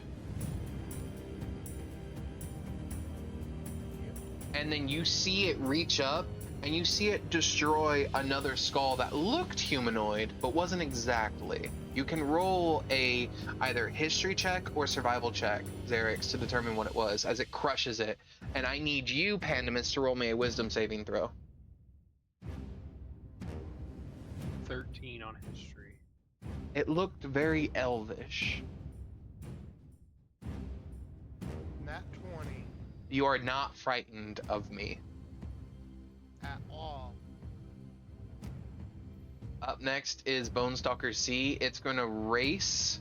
Let's see if it can make it to Elben now. You are just within fucking range. You're just out of range for a physical hit. So, it is going to screech at Elben and say, turn off the light. That is a 17, Elben.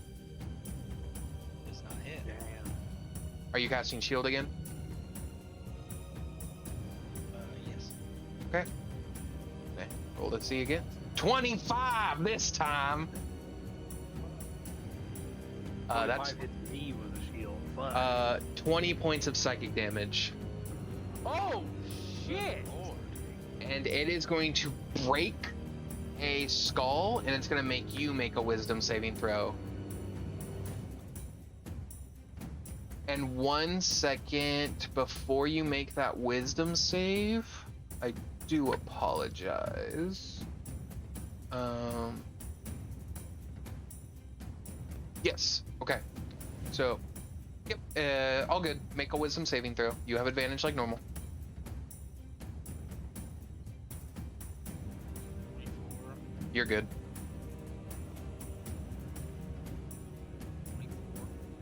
24. You're good. That is it. Bonestalker A is going to attempt to attack you. You do have an AC of 18, so let's see if I even hit. That's a natural 1. It scrapes its jaw against the ground, and one of its wings cracks into the ground, and it's going to make this next attack with disadvantage. 17, I don't hit. Xerix, it's your turn. How are you looking, Elben? Bad. You want the magical aid. Maybe. Illegal. God damn it. That is illegal. Question: am I getting moats in this place? Yeah, I just stopped saying it, just so you guys know. Anytime you guys cast magic, you get a moat. But since you activated a magic item, you did not get a moat. That's the difference. But you do see something dark on the orb itself. Okay, I'm gonna call out the Pandemus to deal with Bonestalker B. And then if I can do this as a free action, I want to roll to look closer at Escara. If you need something from me economy-wise, I'm gonna wait till after combat. You mean everyone has like a free ability, like a free look around check? Reaction. So, well, yeah. So I mean, if you want to, like, are you trying to insight her action, or are you trying to investigate her, or are you trying to just look at her? She's looking any different, since I've noticed that she sees Fey touch at the bare minimum, some sort of Fey magic off of her. Yeah. I mean, if you're just wanting to look, then give me a perception check. If you're wanting to go more in depth investigation, if you're wanting to tell like if she's like radiating some sort of magic, give me an Arcana. Just go with perception. That's totally fine. 14. You see her skin around her fingers and arm is beginning to discolor. Greenish. You would. And she's like pale white, right? It's beginning to travel up her arms, and you see her mouth gets a little wider with that smile and a sharp row of teeth. Does Xerix know anything about the Fae? You are free to roll me a history check right now with advantage, and we'll see what you get, and we'll call it what it is. 7. So I would say you have very general knowledge. That's about it. Like, it's about as much as like children's stories that you have been told about the Fae. Okay, well, I mean, you've definitely heard of creatures that live in. You've definitely heard of creatures that live in the Fae. It's kind of similar in the same shape and form of like making a contract with demons. There are definitely or devils. There are definitely creatures in the Fae that can do similar things. There are definitely powerful creatures. You know of elves. I have an extremely strong suspicion on what we're dealing with right now. I mean, aggressively strong, but Xerix didn't roll high enough for me to illustrate that. So we're gonna bonus action Misty Step right here. Okay. And whenever I do that, I will roll a d10. Okay. Actually, I think I'm gonna do the taunting step, actually. Okay. So the Bone Stalker and the Might have disadvantage on attacks on anybody that's not me. Got you. Until the end of their next turn. I will put a purple ring around them. There you go. And then I am going to use my breath weapon, and I need A and C to make dex saves. Okay. Dex save. That's a 21 on A, and then C, I'm just gonna roll it right here. There we go. 5. Okay, so he fails. Okay. He'll take full damage. The Stalker will take half. Gotcha. Wow, that was awful. 10. 10. Force, if it's relevant. No. But you completely annihilate the Might. Alright, that is my turn. Okay. Bone Might B is going to make it up to here, Xerix, and is going to make an attack roll against you. Does a 14 hit? It does not. Okay. 19, 20, does a 21 hit? It does. However, I'm a boss bitch, and I say no. That is 11 points of piercing damage as it bites into the back of your shin. You feel its bones, you feel its bony teeth connect to your bone, and it begins to try to rip it out of you, which is what they've all been trying to do. Might D, it's gonna make it to you, but it can't attack. Might E is going to make it to here, but it can't attack.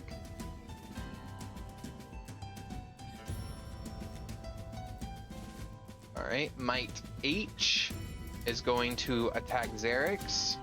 See if it can.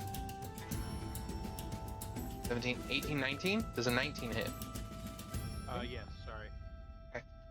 And then the second one was 18, 19, 20. Okay, so both hit. That is 7. That's 8 piercing. 6, 7. That's 7 piercing. So 15.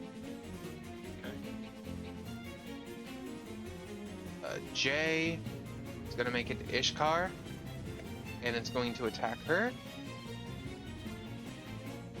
Misses. 12. What's its number? Both miss. You see this older woman sort of look around and like abnormally dodge both of these strikes. Pandemus. I bet she fucking did. Okay. Let's see.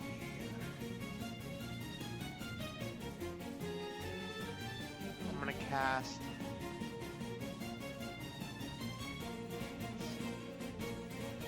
Second level aid. Okay. And we get.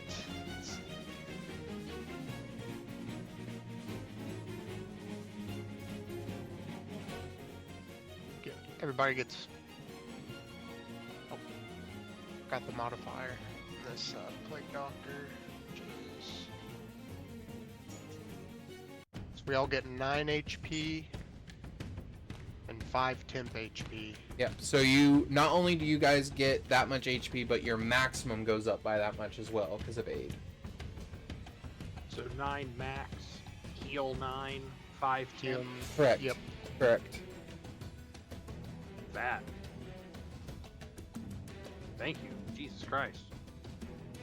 I don't think there's anything I can do as a bonus action unless I hit. So, let me see. Maybe I can move. There's nothing near you. Where do you want to move to?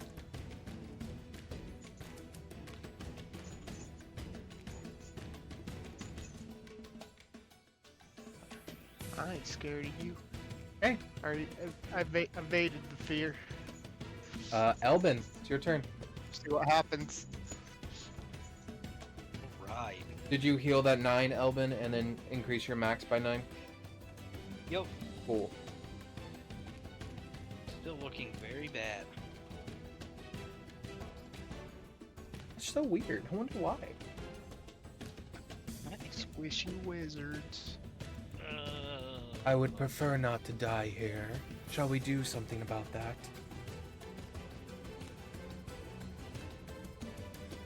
I mean, yeah, do you have any ideas? I'm searching through your spells now.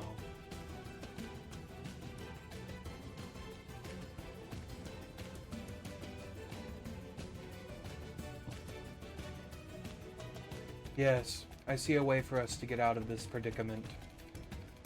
Shall I take over, or shall I just tell you? Just tell me. Interesting. Thought we were partnered. Partners don't take each other over. True. Misty step away.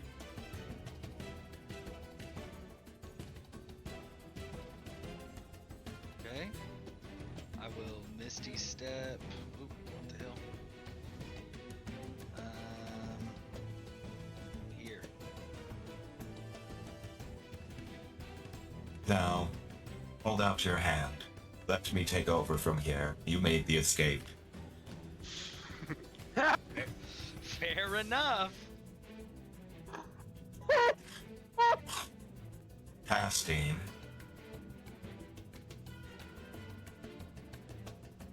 Oh god.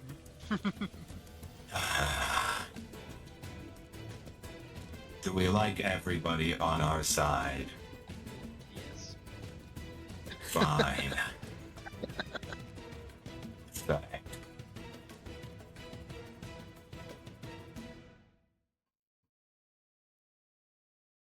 Fireball. Dun, dun, dun, dun, dun, dun, dun. As you see a fireball come shooting out of your hands, it does cost your own spell slot. Okay. So roll me This is the- fireball's damage. This Yes. is the second time I've seen him cast 2 spells in a Mhm. turn, right? Yep.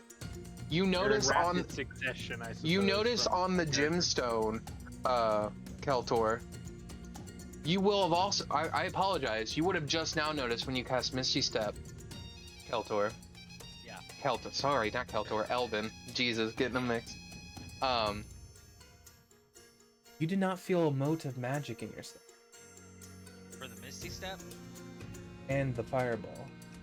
and the Fireball? You look down at the gemstone, and you see a reddish, blackish glow around it. As he has taken it in and absorbed Took it. the motes? You are no longer going to be affected by No. motes. Oh no, but he is, yeah? Doesn't seem to be doing anything other than just right now it's a little black in there. Okay. Alright, so that's 32 points of fire damage. What's your saving throw? I know it's dex, but what's your spell save? 17. Alright, so the Bone Stalker C will take half. Even if these guys take half, they're dead. Xerix, you see a burst of fire appear beside you in an instant as Elben teleports away. Elben, what does your fireball look like? First time you've ever casted it. I'm gonna say that these bigger level spells almost look like they're kind of ripping out of my hand. You know, That like- one definitely looked like it was a forced fireball. Like your body Yeah. didn't want to release it and he forced it out. Like you could see the red in your veins light up as it shot out. So all of my spells that aren't just piddly little spells will they'll almost like you throw a rock through a poster, you know what I'm saying? Kind of Yeah. explode out. Is it just like a fireball color? Is it just like red fire? I would say because this one wasn't casted directly from Keltor, that's what it looked like coming out of him. But because it was the rubies spell, That was my follow-up question. it is a deep red color, and the center of it is black as night. As it explodes out, though, it wraps in crimson flame.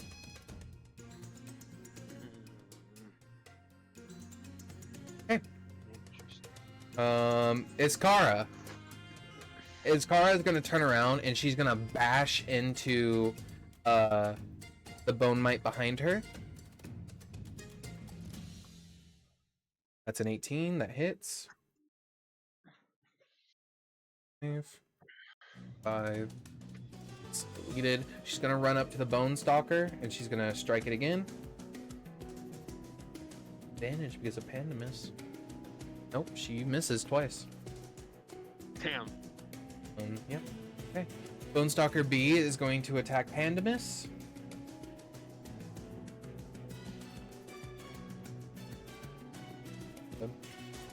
Go.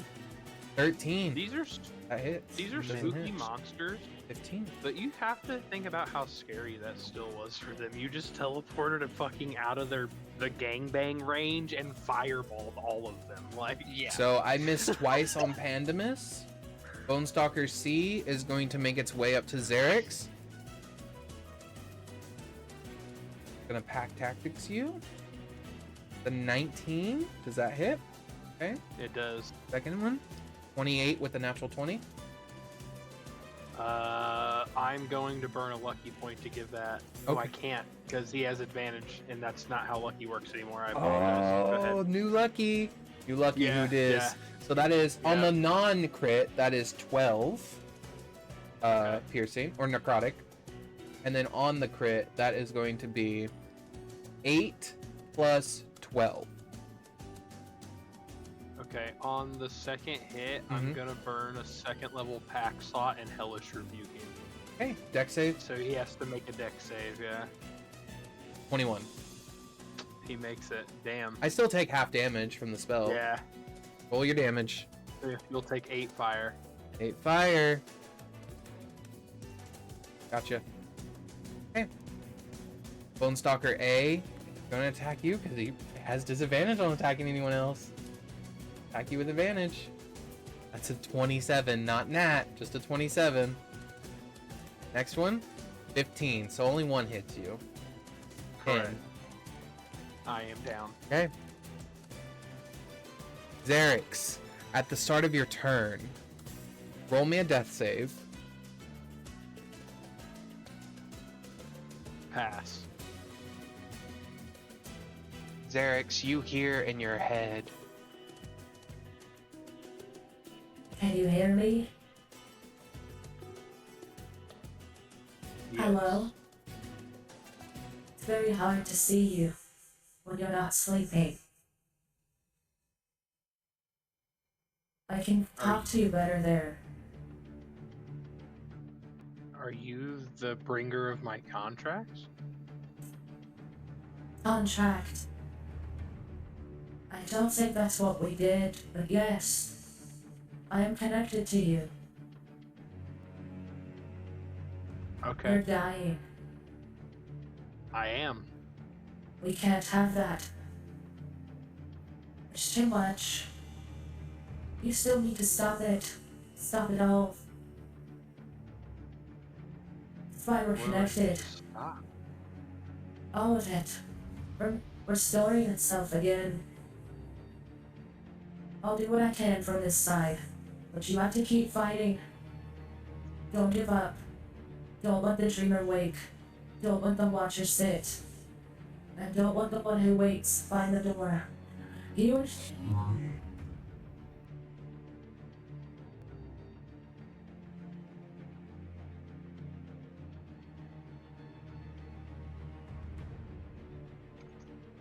Sorry, I'm updating my notes. You're fine. You're fine. Xerix, at the end of your turn, go ahead and roll. Once you're done updating your notes, roll me. What's your total healing light pool right now? I believe it is. Oh, hold on, that's lay on hands. Wrong feature. 5 dice currently. Roll me 5d6. I can expend 4 at once. Oh, I know. normally, if You're you want rolling. me to You're override that. rolling all 5 right now on yourself. Okay.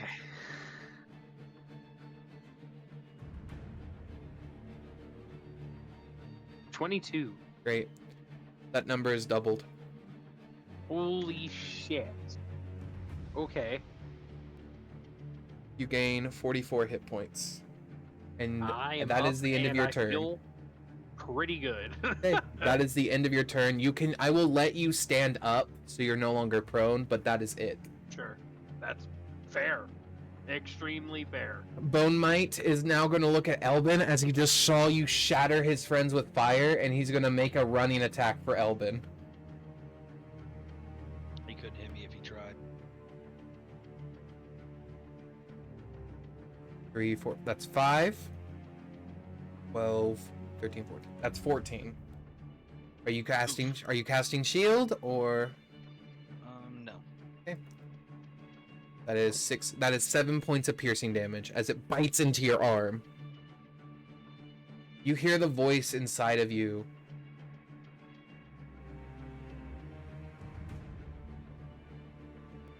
You should have blocked that. Hopeless damage.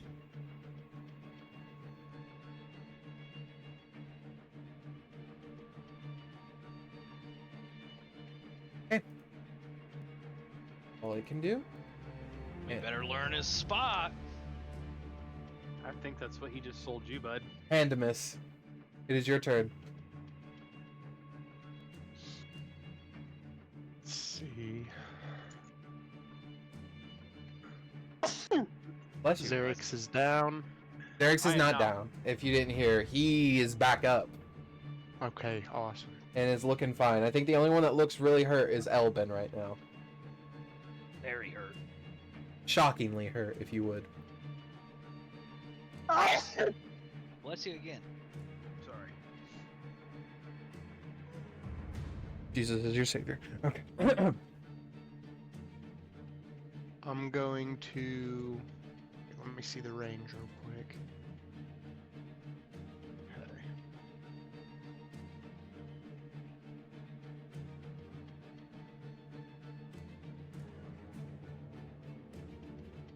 I'm going to cast first level healing word at Elben. Okay.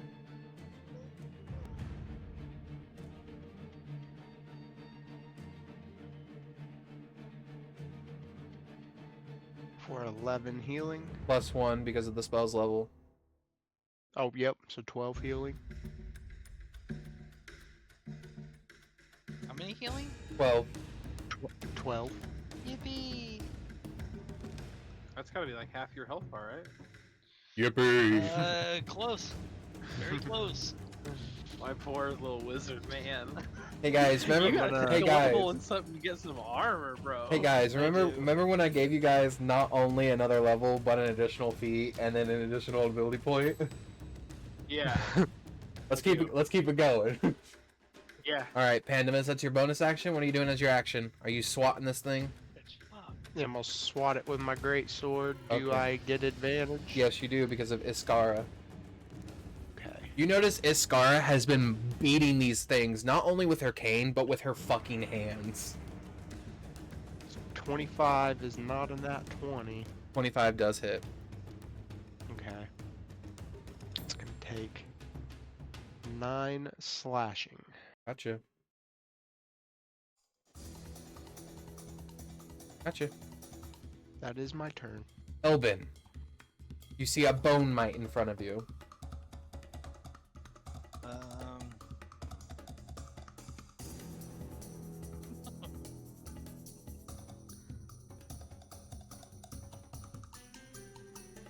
Oh. Oh my.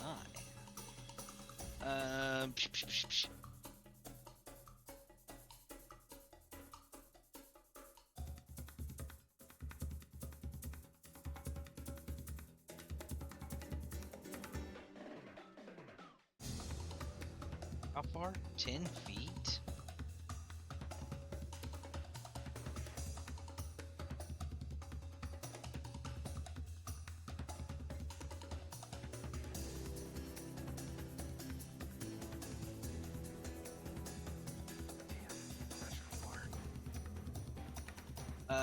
Earth tremor.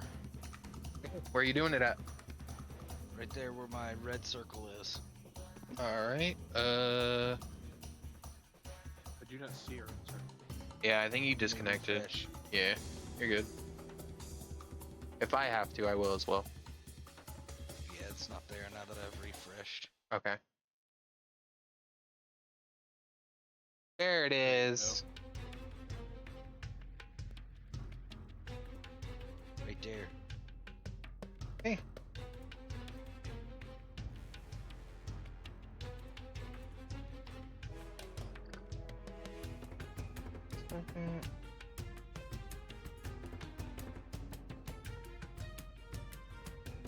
Hey.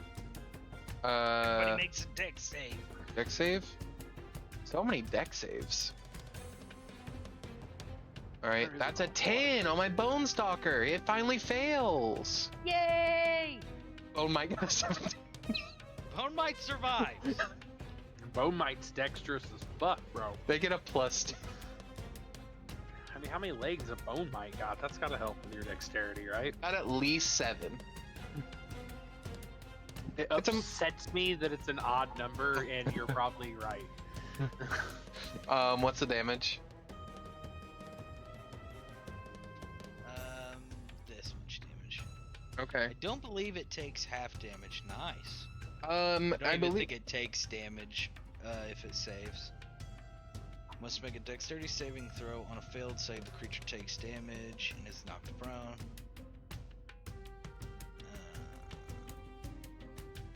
I believe they take half, right? Does it still take half? It doesn't specify No. that in the spell. Earth Tremor is the Saber Suck spell, unfortunately.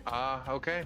Oh, because it just leaves it as difficult terrain regardless. Yeah. Gotcha. Yeah. So the bone mite is just standing on your difficult terrain, just like giving you like an arm, like flipping you off with an arm. And how you did 13 damage? Gotcha. Bludgeoning, He's correct? stick bugging you, dude. Okay. Bludgeoning damage seemed to really hurt the bone stalker. Good. Okay, is that your turn? Before I go to Iskara? Yes, it is. Hi, Scott.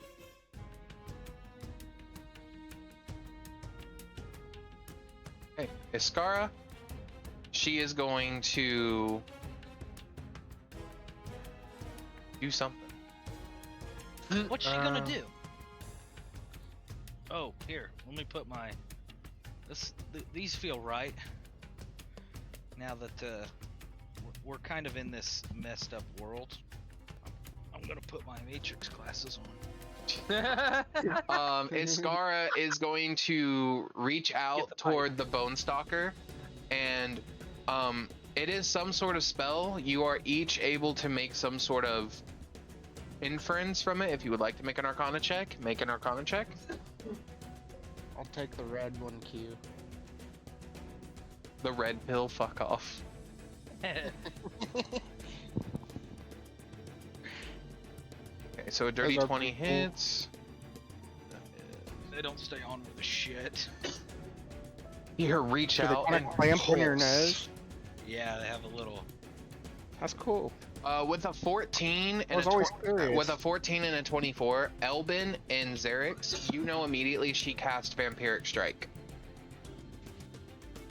I knew they were vampires, dude. That's why I asked if she asked us to come in or not, because only vampires would specify to come into the house, dude. Only vampires would specify for you to come into their house. Got it. Yeah. When Bone somebody Stalker. comes and knocks on the door who's supposed to be there, you're like, you just open the door and you're like, let's go. You don't say, come in. All right. No. Pandemus has a 14 on you. Pandemus has a 13 on you. Neither one hit. Moving on.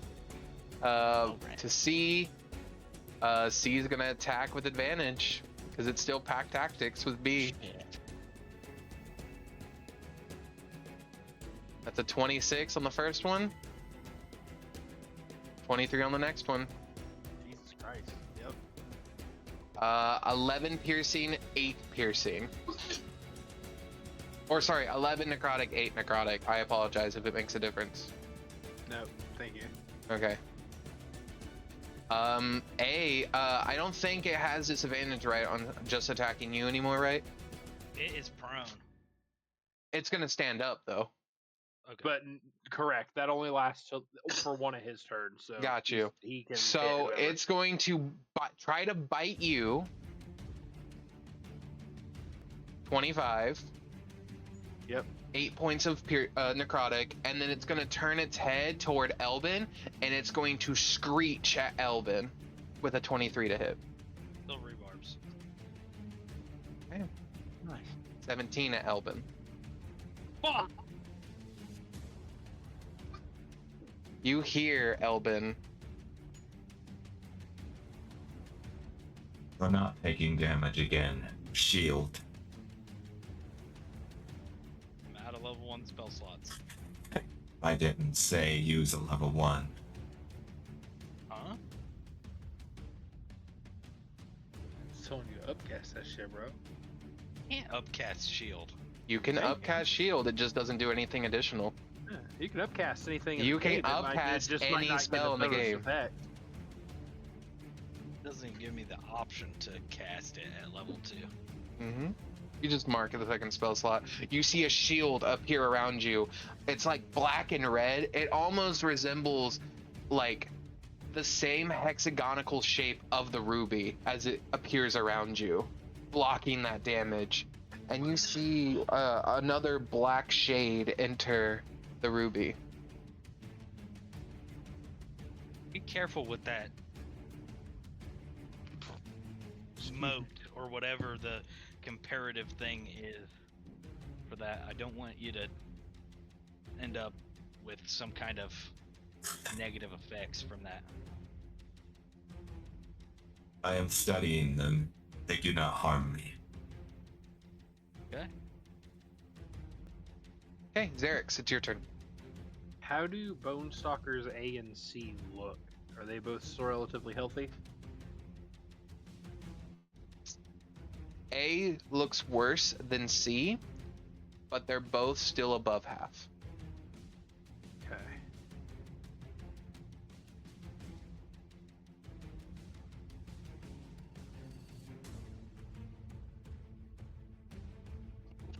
We will...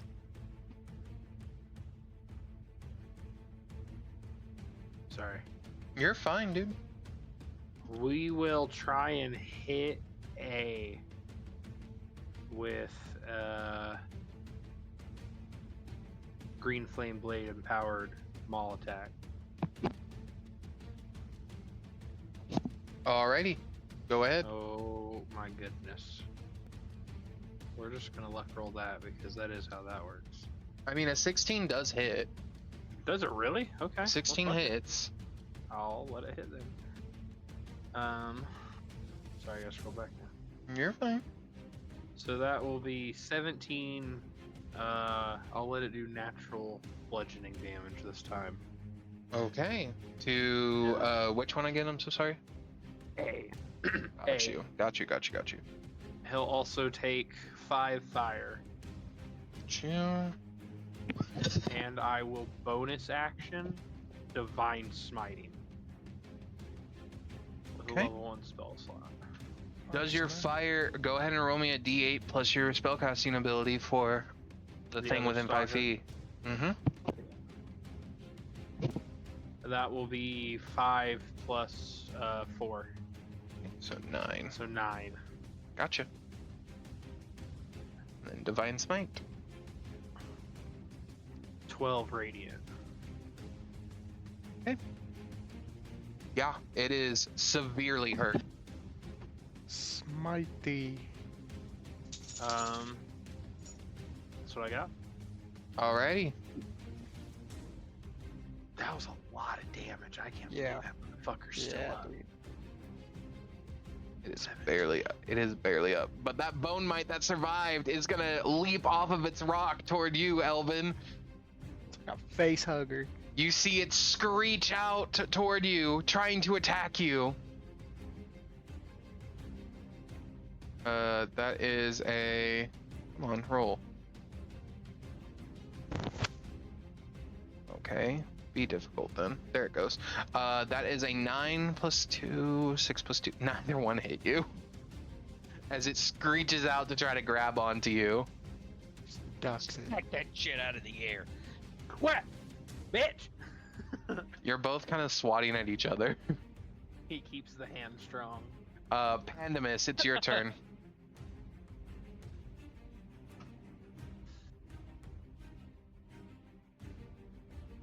Okay. Let's see here.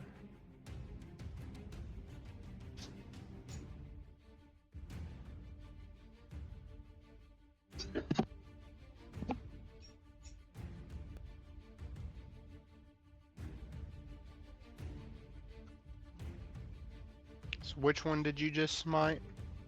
A. A. It looks hurt badly.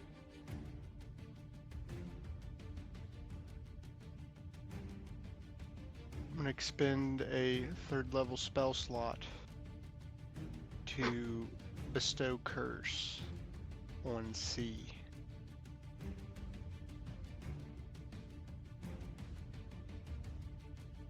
Which is, let's see, where'd it go? It's a wisdom 16. Or does it just go? For bestow curse? Yeah. Sorry, one second. Oh, actually, that's a touch spell. Yeah, it is a touch spell, but hold on. Were you wanting to do? One second. I know, because I you might are. just run over there and let B take a swipe at me. Okay, one second. Yeah, I can make it. Features and traits.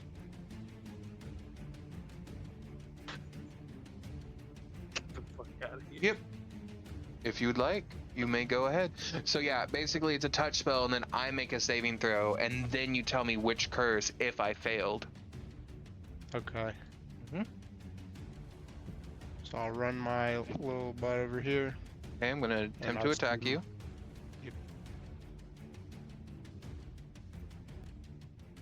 A dirty 20. Does that hit? Yep. 13 This dude necrotic. downloaded the high rolls mod, guys. What the fuck? 13 necrotic damage. And then I will bestow the curse. Okay, on to C. What's the saving throw? We'll make it Dex. Okay.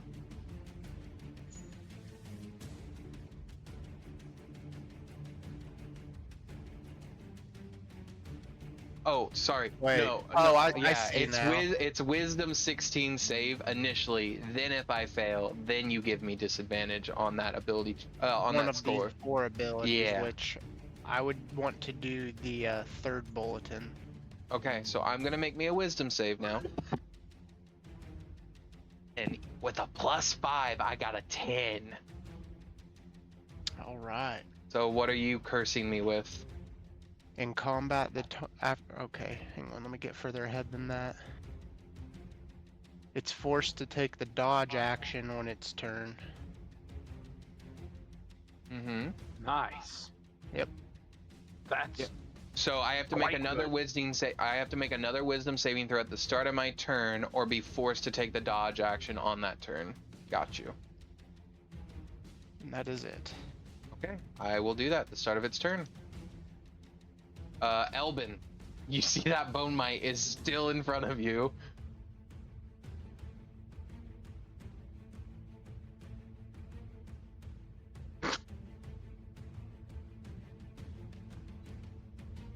These mouths that you call them. I quite enjoy them. They're interesting. They require more study. Yeah.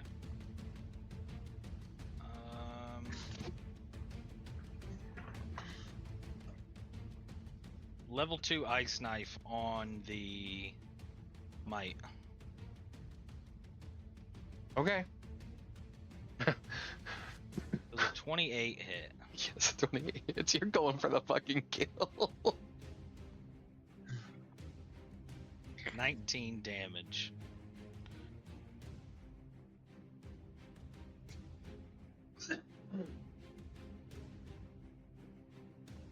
It's gone. It's shattered into nothing. I think you got him, buddy. And literally pulled out a fly swatter and swatted that motherfucker away. Are you bonus actioning anything? I am not. Ikara looks at the bone stalker and she is going to strike it 2 times now.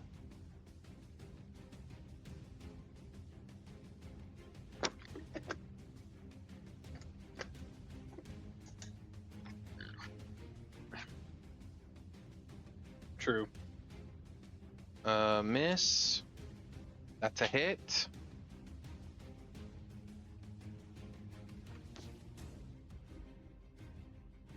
There you go. Stalker B is going to attack Ikara.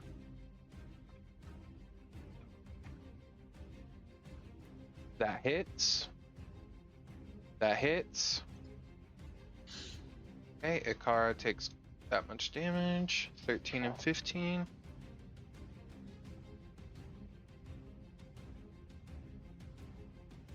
You see Ikara get hit by this thing twice.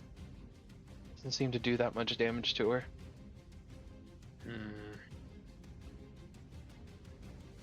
Bone Stalker C is going to make its wisdom save. That's a 15. What's your spell save, Pandemus? 24. I need to make a con save. No. I'm doing the thing for Bone Stalker C. I have to roll a wisdom saving throw. What's your wisdom? What's your spell save? Oh, DC? I'm sorry. You're good. It is. Where did it go? Should be at the top of your Wisdom spell list. 16. Damn it, I missed it by one. So yeah, he's taking the dodge action. That's all he can do. Bone Stalker A, who's barely alive, is going to attack you. Xerix. It's a miss. That's a natural 20! Damn. But he doesn't have advantage because the other one took the dodge action. Would you like to use Lucky? Absolutely. Alrighty. Fair enough. That's a 13. That does not hit. It's sweating. Xerix, very it's your turn. All right. We will try and finish off old Bone Stalker A here. We are going to use our last luck point of the day already because I don't want him to be alive anymore. Mm-hmm. Wow.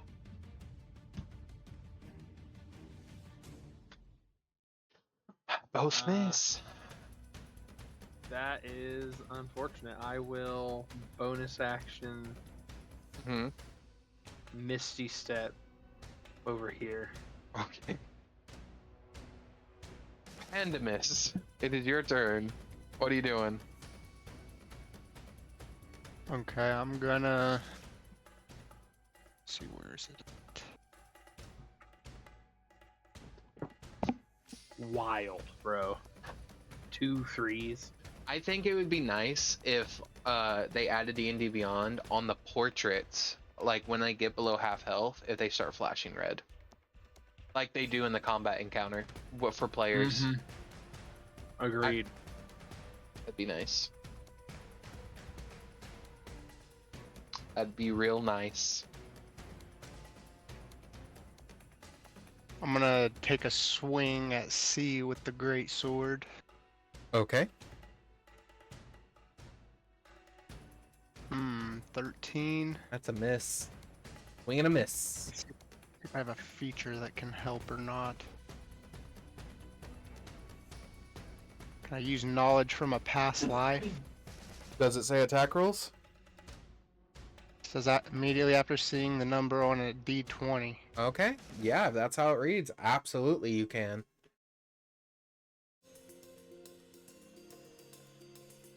$18. Yes, that hits. So he's gonna take 13 damage. And then as a bonus action, I'm gonna give him a touch of pestilence. All right, that's fine.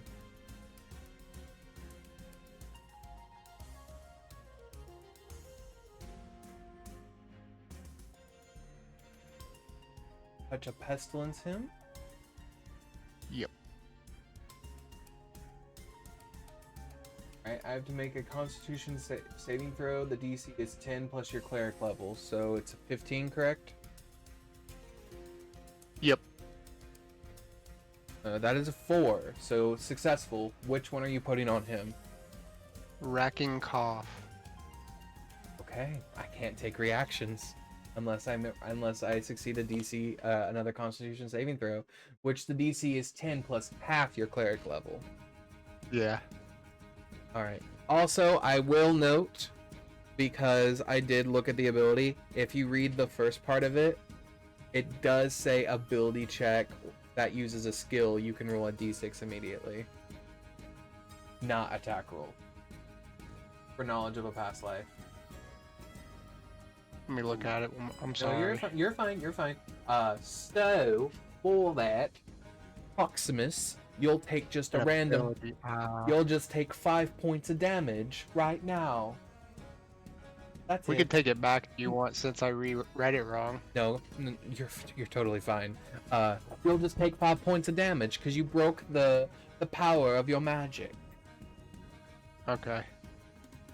5 damage. Okay. And I'll need to make a constitution or concentration for my curse. Yeah. Roll above a 10. I think I have I have Warcaster. And thank God you have Warcaster. For real. Elben, what you doing?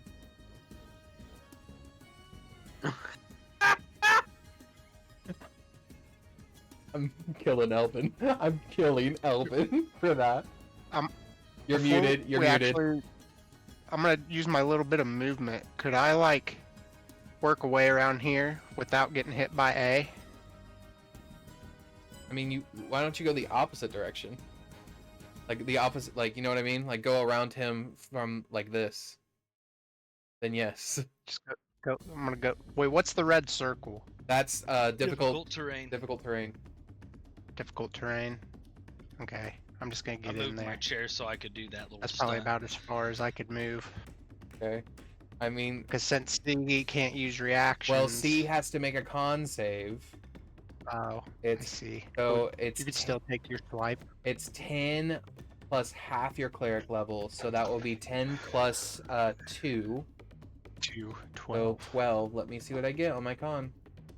1. I got 12. Oh my god. I'm So he gets attacking. his opportunity. It's a natural 20. Fuck. Actually might down me. That's 13 plus 12, so that is 25. I'm sorry to do this so late, but I'm. What are you doing? I don't think I have a reaction, do I? I do. You do. Silvery barbs. On the nat 20. 27 then to hit. Oh, at least it's not a But nat. that's still hit, yeah. Alright, 1 second. So let me roll the damage. So that is 14 damage now. Necrotic. Necrotic. Alright. Roll me a con save. Con save. 8. You have advantage because of Warcaster. Roll again. Okay, it stays. Elben, it is now the start of your Oh, turn. sorry. I didn't realize that was for concentration. I thought it was gonna Nope, that's it. poison or something. So Elben, it is now your turn. You hear in your head, Hi. Elben. Yep. Your party members are less than expected.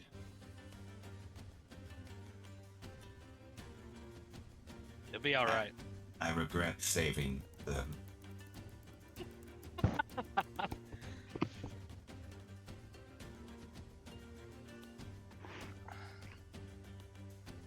Okay, here we go. Is that all that it does? I don't know. What are you looking at?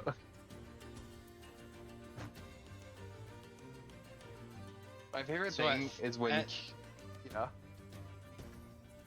You've heard things what? when Q reads a spell and thinks it does one thing and then reads it and it's like, wait a minute, Damn! it does something else, This doesn't do what my mind thought it did. and it should. Okay, I am going to cast Magic Missile. Okay. Sounds like a little bitch wizard spell, but that's just me. What level are you casting it at? At level 3, so I Oh. get 5. You get 5. Captain Glockius. And we said Bone Stalker A is looking bad, Bone Stalker A is looking very hurt. and Bone Stalker C and B are okay, kind of okay. B is actually more hurt than C, actually. Okay. C is cursed. C is Um, cursed, though. But that doesn't really affect your damage at all. 2 Here's at the C, weak 2 at B, to 1 at A. Or no, it's. I'm sorry. There we go. So who are you targeting? You're targeting 2 at A, and then 2 how at many? C, 2 at B, and 1 at A. Gotcha. So roll me a 1d4 plus 1 for A. It's so easy to mix up the rulings of Bestow Curse and Hex. Mm-hmm. 5 to Bone Stalker A. It was at 5. Oh! Okay. Now roll me 2d4 plus, alright, so that's 4. Is this at C or B? This one will be B. Okay, so 7 at B. Yep. Okay.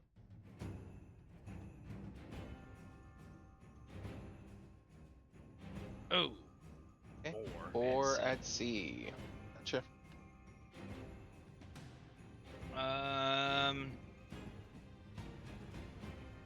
Are you bonus actioning anything?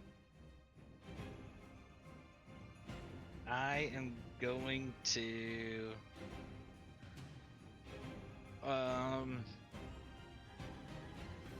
no, I don't think I've got anything.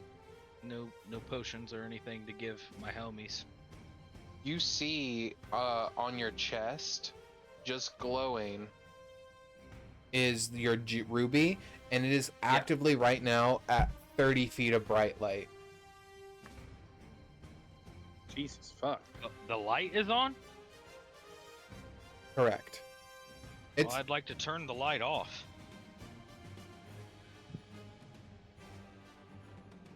you can Too bad. you can cover it with your shirt or your clothes. You can definitely do that. Yeah. Yeah, I'm gonna like Mm-hmm. put my hand over it. You kind of like pull your shirt up more so like it's covered. Yeah. That's fine. Like it is just a red and black light, so it's bright, but it's like, you know, as bright as red light is. But he said no light, so Yeah, I know. I'm not trying to pull anything else. All right. Iskara will go. She looks at Bonestalker B, and you see her hands get sharper as she reaches out to attack this thing, twice in succession if she hits.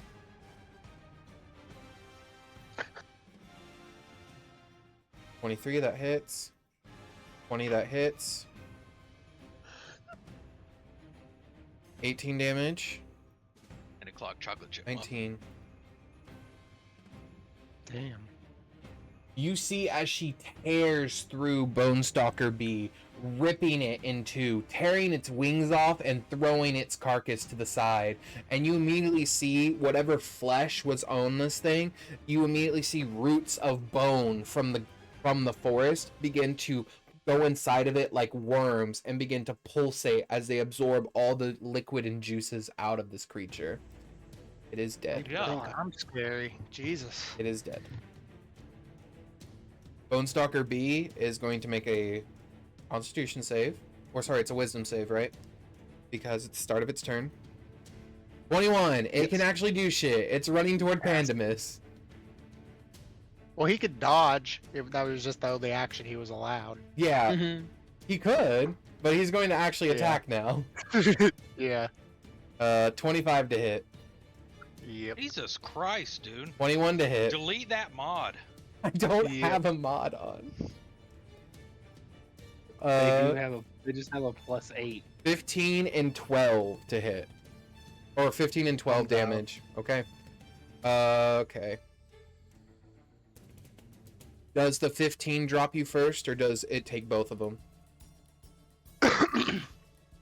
One of the attacks dropped me, and then the second hit me. All so right. I have a failure, right? You have an automatic death save in the failure column. Christian, you want to see something cool as shit? Xerix, it's your turn. Sure. Pull this muffin right out of the Matrix, dude. Xerix, is your turn, and make it quick, because I'm about to fucking kill Elben with the power of God. And anime. No, there won't be any anime.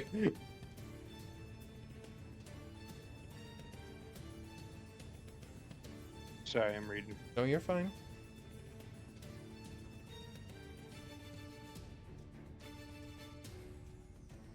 I am just gonna try and mollywop this guy, I think.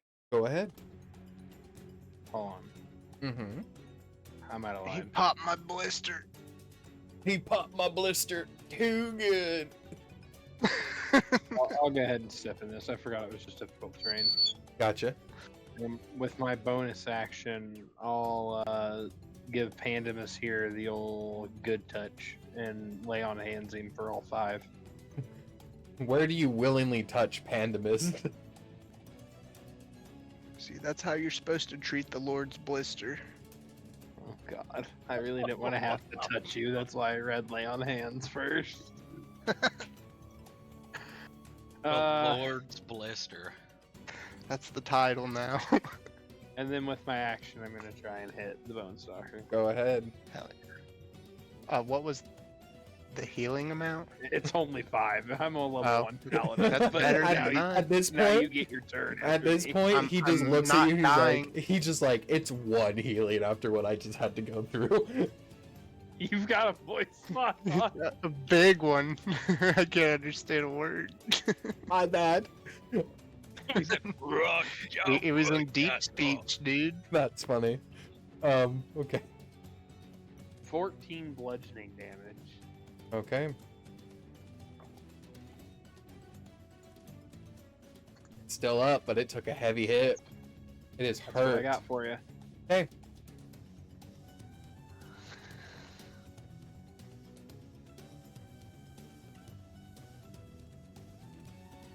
Pandemus, your turn. You rise up from being prone, your blister a little bit healed.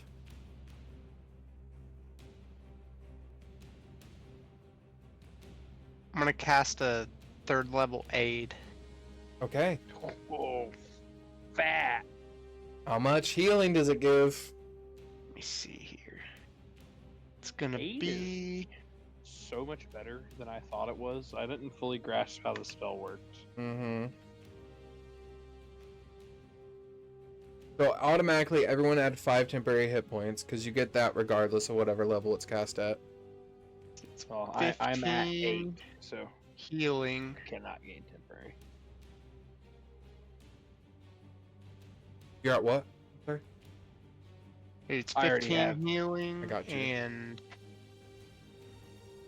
15 to your max health, and then 15 healing, and then 5 temporary hit points. yeah, 5 temp, yeah. And That's what I was then, trying to did you do the 2 Great. plus the spells level? Yep. Okay.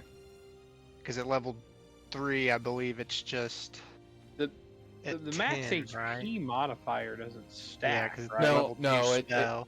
does not stack. Thank God. But since I've casted it once, it's 10 health and 5 temp. Yeah. Or 15 healing because of my ability. I Yeah. gotcha. Thank you.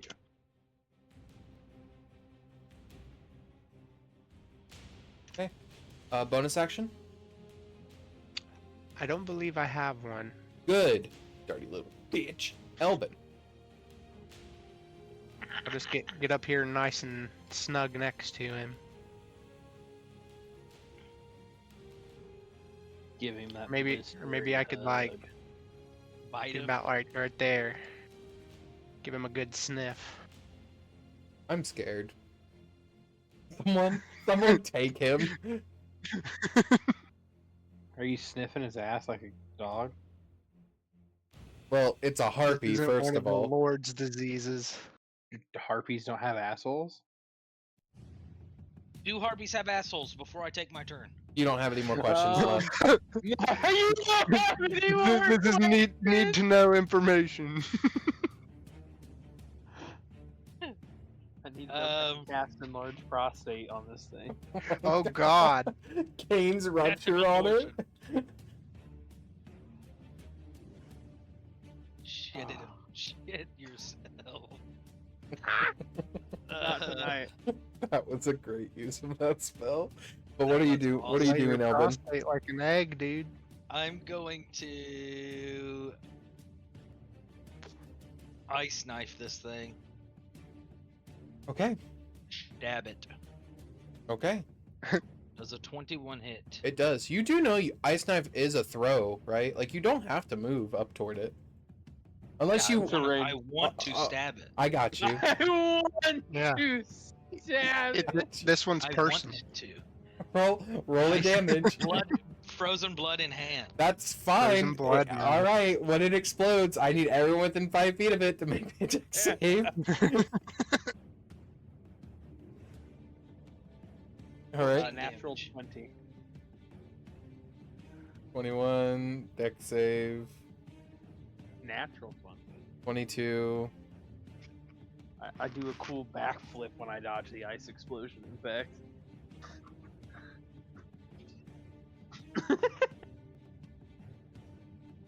$16. Do you make it against your own spell save?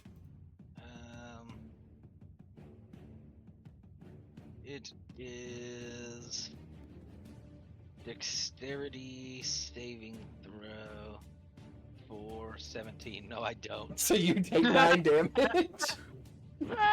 It explodes. I stab it into its head and it fucking explodes in my hand. It does, and as you kill it, as you stab it into its head. Yeah. Good job, buddy. You see Ishkara look at you all, and she says, "Good. You survived. Shall we continue?" We're 5 feet into the forest. Actually, we're 250 feet into the forest. How close is that to the end? Said you were looking to save some people, not to get through it. Well, yeah, that's fair. But I'm still curious if we've This almost is but the approached the other doormat. side. We'll be or there. if we- We'll be there very soon. Okay, well, it's probably not a great sign that we haven't seen the people we're looking for then. Yeah. Ishkara kind of looks at each of you and says, "Do we need to rest, or shall we continue?" You see, as she stands there, her body slowly sort of like goes back to what it normally was. Her smile descends. Her arm begins to shrink a little bit. This discoloration begins to fade as well. How's everybody looking right now? Bad. Yeah, I'm also a little rough. Do we need to take a rest? If so, let me know. I can bring us someplace safe. Like, if you really want to push it, I can probably get us back to stable state, but I will have no more spell slots left. I will give Pandemus a greater potion of healing. And I will give Elben 20 HP from my second pack slot, Cure Wounds. Ooh. How I'll much do you then- get for a potion of greater HP? 4d4 plus 4. Gotcha. It is essentially a second level healing word. Looking much, much better now. 14. Yeah, that's pretty good. Wonderful. You all prepare well. Let's go. I will then ask for a singular minute to perform my esoteric rite to get a pack slot back, and I'm gonna burn my daily use on my rod Gotcha. and get my second pack slot back. Understood. During That this looks time, a little heretical, brother. as you do your esoteric rite, what does it look like now that you are the Oracle? Does it look any different? It's probably a little more refined now. Last time I did it, it was just kind of like a generic starlit glow. I feel like this time I would probably still be starlit glowing, but there would be maybe like a rudimentary magical circle around me, like in starlight appears around my feet while I'm doing my little ritual.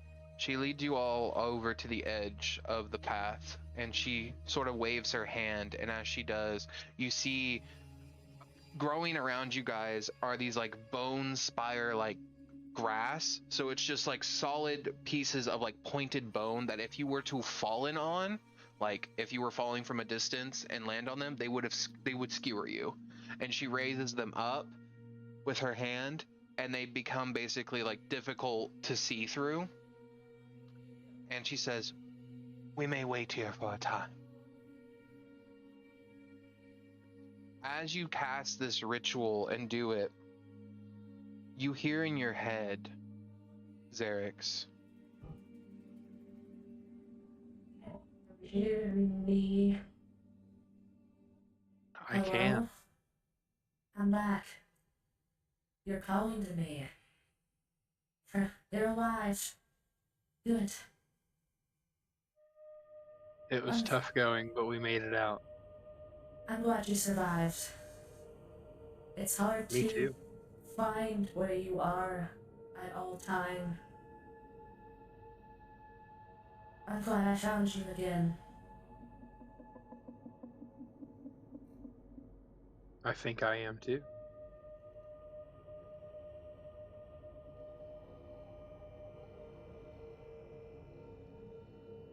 White oracle, my eyes. The sight beseech to you from me. It is more than it may appear. I don't know how much longer I'll be able to have direct communication with you. But the dreamer is stirring. That is your first quest. You need to Okay, stop them. I will do my best. Is there anything you can tell me to guide me the right direction? Or are we on the correct path? The path you are going is not incorrect. There are many paths to the same destination, especially in this place. Thank you. I will do my best. The machines. What about the machines? I apologize. The machines. The machines.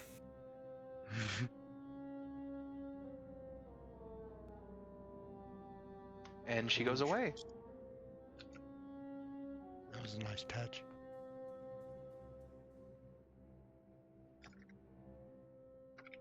Elben, during this time, would you like to attempt to do your wizarding stuff and try to get some spell slots back? I think I would. Good. What does it look like for Elben to get wizard spell slots back now? Just very, very relaxed. Just kind of closes his eyes and sits back and just relaxes as much as he can. Your magic. It's changed. For what you originally have, hasn't it? It's not what you had when you first came here. It's different. It is. Very Its different. potential endless. I could help you augment this ability. Are you interested in achieving that? Augment the ability? Things in this realm do adapt to survive. Are you going to adapt or die? I'll adapt. You've already started the possible process, it seems. I could help you along. Your arm. Which hand do you like the most? My right?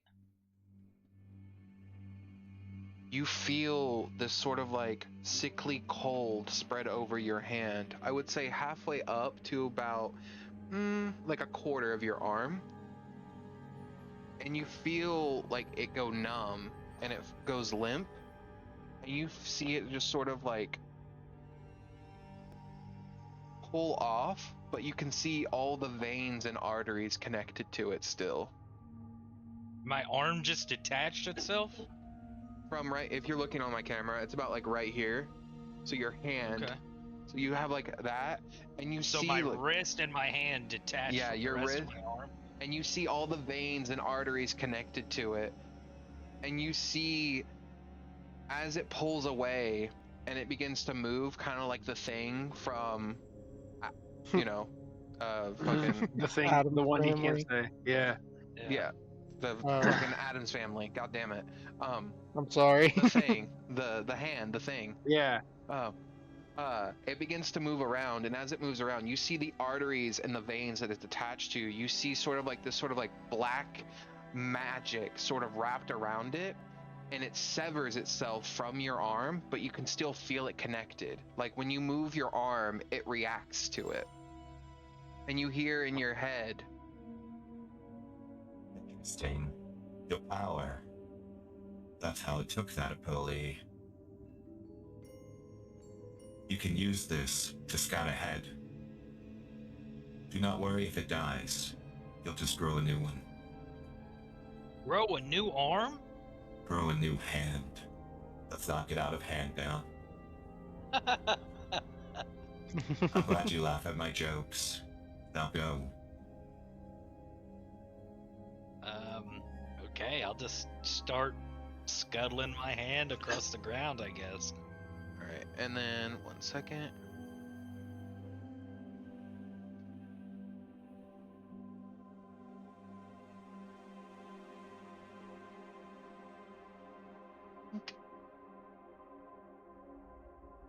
I believe you can move that. See if you can click and move it. Yep. Where would you like it to go? So if I make a fist, does it just like lay that on the ground in a fist? Yes. Oh wow. Make it give the finger. Are you guys watching me do this? Or are you doing your own things over here? Mine only took 1 minute, so I imagine I'm watching whatever's happening now. I could be wrong though. That's Christian's. No, that's Deliberate. totally fine. Like this takes a couple of minutes to successfully do, and you guys hear the sickening like viscera rip from the skin. I'm gonna have it crawl over and around Pandemus. I'm gonna pat it. Edit. You then Can I feel when he touches it? you can feel when he touches it, and you can also feel a wart begin to appear. You want some belly rubs? No belly rubs. I'm out of here.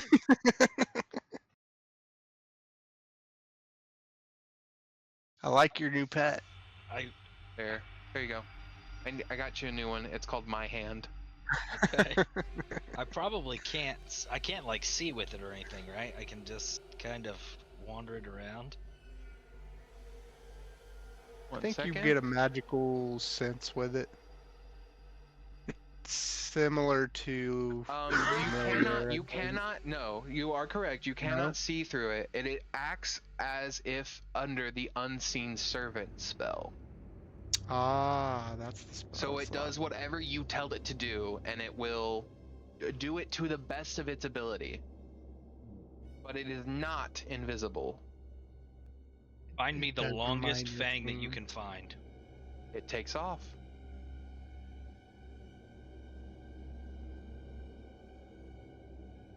Don't worry, he's got the divine blister. He'll be fine. It's a wart. blessed It's a blister. wart. Or yeah, divine. The ward. wondrous wart. You see this thing come back with like a bone fang, and it's being chased by like two bone mites, and it dives down and hides, and the bone mites Aw. eventually become just bones again. How long is this fang? About as long as a finger. It's a pretty good sized fang. Yeah, it is. Okay, I'll put the fang in my bag, and just keep the hand with me. What kind Do of you want fang it to is it? reattach to your arm for the time being, and then you can let it go back? Yeah. You see it like crawl up your leg all the way up to your arm, and then just, and then it reattaches. So is it like an action to detach my arm? I believe it says it on the ruby. Let me read it. Scrolling down. Yes, as an action, you can detach one of your hands, imbuing it with biometric energy. This hand functions as the unseen servant, except it is visible, and will wait if it moves beyond 60 feet. If it's reduced to 0 hit points or is destroyed, you regenerate a new hand over a short to long rest. Whoa. We should maybe analyze the fang and figure out what kind of fang it is. Yeah, Dude. I'll identify the fang as we move on, if we're moving on. I might be able to nature check it. Oh yeah, yeah. Okay, go ahead and make a nature or survival check.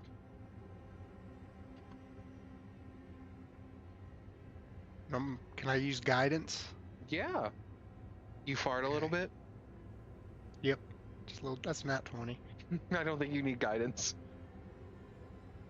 I'm gonna do it. Okay. Okay. So that's a 29, not a 30 like you wanted, I'm sure. Yeah. With a 29, you look at this fang. Yeah. You know where this is from. It's from a saber-toothed tiger. Oh. This comes from a big kitty. Okay, so there was things that lived here, I guess. I'm gonna hook the saber-toothed tiger fang to my belt.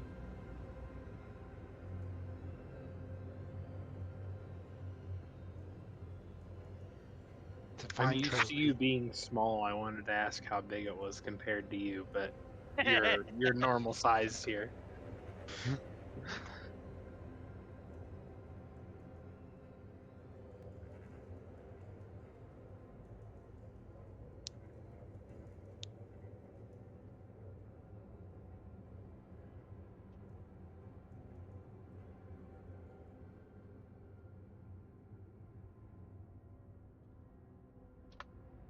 Okay. Kelto, God damn it. Elben, is there anything, would you like to say anything to the voice in your head at all? Like, I don't know if you have anything you would like to discuss with him about it, or if you're just kind of like, okay, that's cool. We're gonna put that aside for another trauma panel later.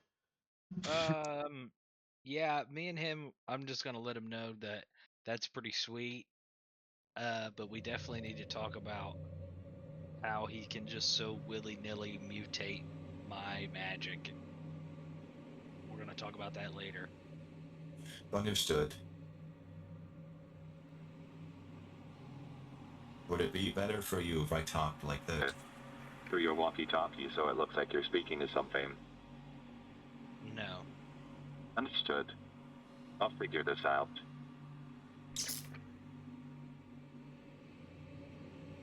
That was good as fuck. That was good. Okay, so a short rest does pass, so if any of you would like to go ahead, get your spell slots back from your short rest, go ahead, get any HP back from a short rest, you may.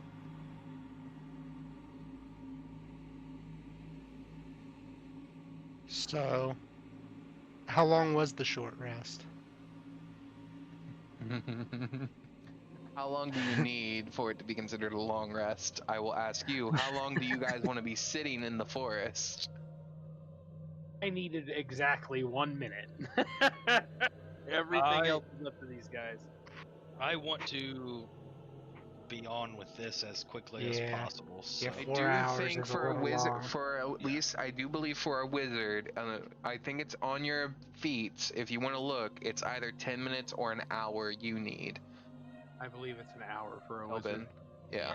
So if you want to just get your spell slots, it will be 1 hour at the longest, if that's what you guys want. I'm just gonna rest long enough to roll some HP dice. What is it for a cleric? D8. D8s.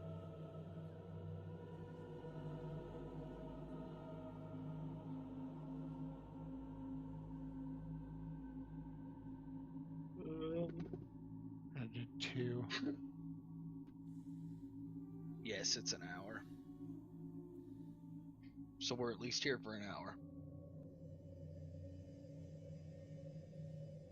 If my cat's not already with us, he will be whenever we leave, because it takes a little bit of time to summon him. Okay, I'm in a little better shape now. Okay.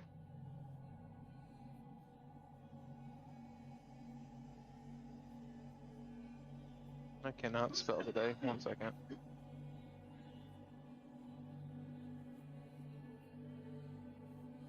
I cannot spell. Jesus Christ. There it goes. Just had to pop a couple of blisters and scrape a couple of scabs, make sure the infection's pure, and we're good to go. I'm gonna fucking kill myself. Okay. Iskara lowers down the rib bramble that she put up, and she begins to make her way.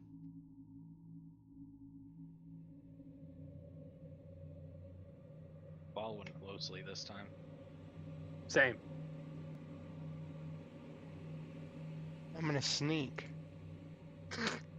Okay. So that's a 2. Like, the only thing worse than that's a nat 1. So I think I'm sneaking.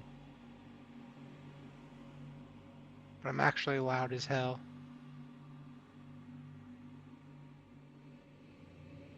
I got a 10 because I have disadvantage and I forgot to roll with disadvantage. Sorry guys, it's the plate armor. Okay. As you guys begin to coming off. As you guys begin to make it through, you guys begin to see bone mites begin to appear behind you, and I'm gonna go ahead and reveal all of this. Whoops. Reveal all of this. Confirm. That was like the opposite. There we go. And she takes you guys all to right here, and as she does, she says, shh. As you all see, coming to life out of the forest to snack on the leftover remnants of the previous bone stalkers. You see bone mites, more bone stalkers. Before a lot you. of them. They were hunting.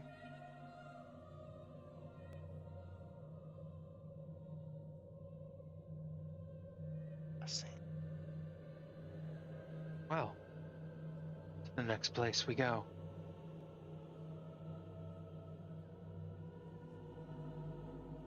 Okay.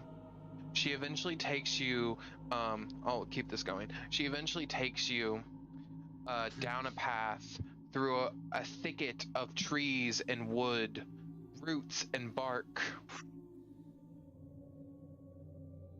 One second.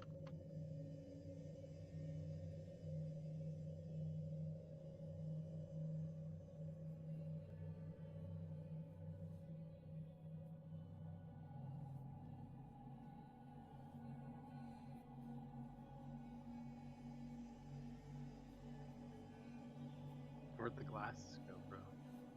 I rolled a nat 1. I didn't deserve them anymore. My God.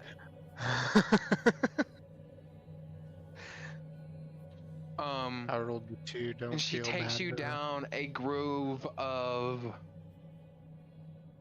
roots and thickets and dirt mounds that seem to lead down as you guys begin to walk underneath the trees and like this sort of like cave-like system. And she stops at the entrance to this cave, and you can feel a cold breeze. And as her foot taps the entrance, you hear something click, almost like it sounds metallic. She says, I go no further. I wait out here. This is where your people are. You need to bring them out of the caves so I can lead you back out of the forest. Why won't you come in with us? The forest is not a part of the caves, and the caves are not a part of the forest. I go no further.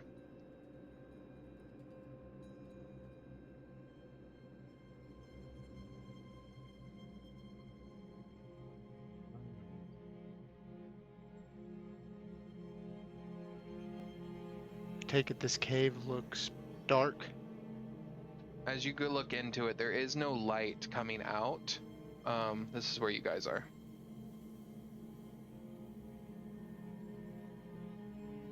Do you still got that drift globe? I do. I'll get it out and activate it again. Are you doing the daylight or just light? Like, how much light are you wanting?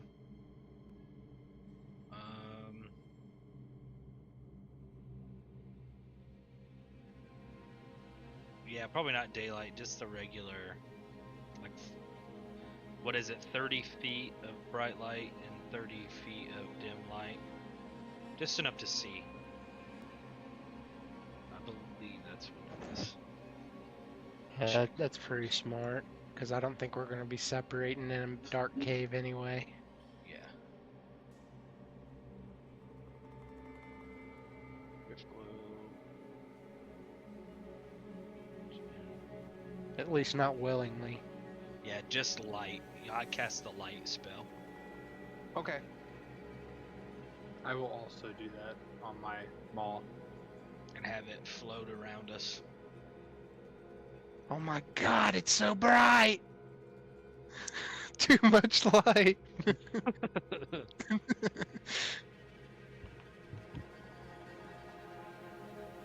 We could hang the maul off of the drift globe so we've got double light flying around.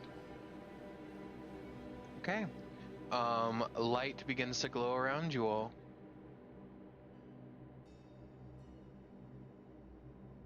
God, I didn't even know where we were.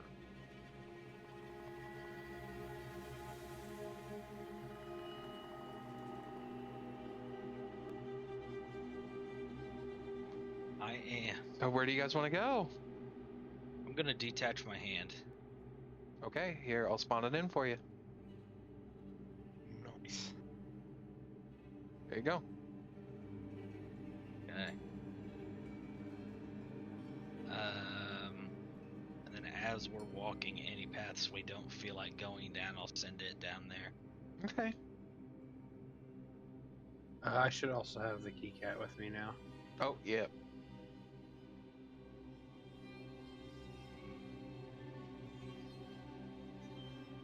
Oh man, this map's huge. Yep. Where would you guys like to go? You guys start walking. Yeah, as you guys reach up, you see Okay, there's nice. 2 paths. I can take Or this sorry, point 3 if you paths. like.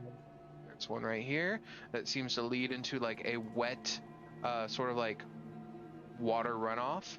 There seems to be a path right here that seems to be like a tight fitting, like sort of like split. And then there's just this generic path in front of you. I'm just gonna How let the shall we hand know that proceed? if they find anybody to let us know, and I'm gonna send it down this path. Okay. The hand begins to go down this path. Let me see how far it gets before it's 60 feet from you.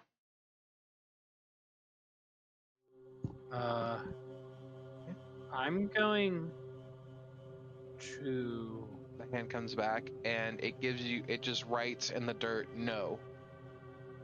It went as far as 60 feet as it could, and there were no people. Send it this way. Okay. I'm gonna give the hand guidance before he goes. The hand comes back and writes in the dirt again, covered in this sort of like black sludginess, no. Pandemus, you know what that black sludge is? Roll me a perception check, everyone.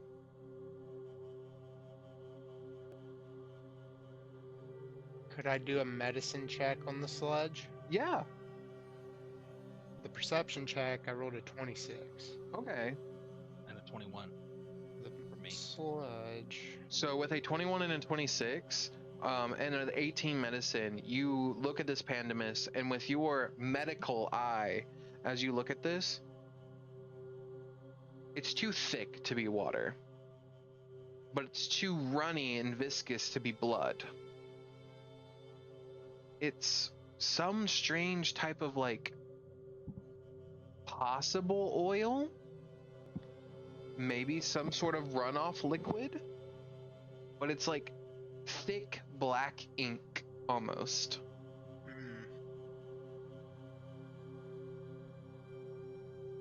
Almost like some kind of oil, lads. I honestly have no clue what this could be from. Does anybody have a torch?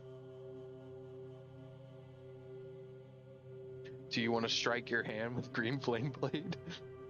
No. It's got an AC. Yeah, I don't want to kill my hand. You'll just be without it for a short rest.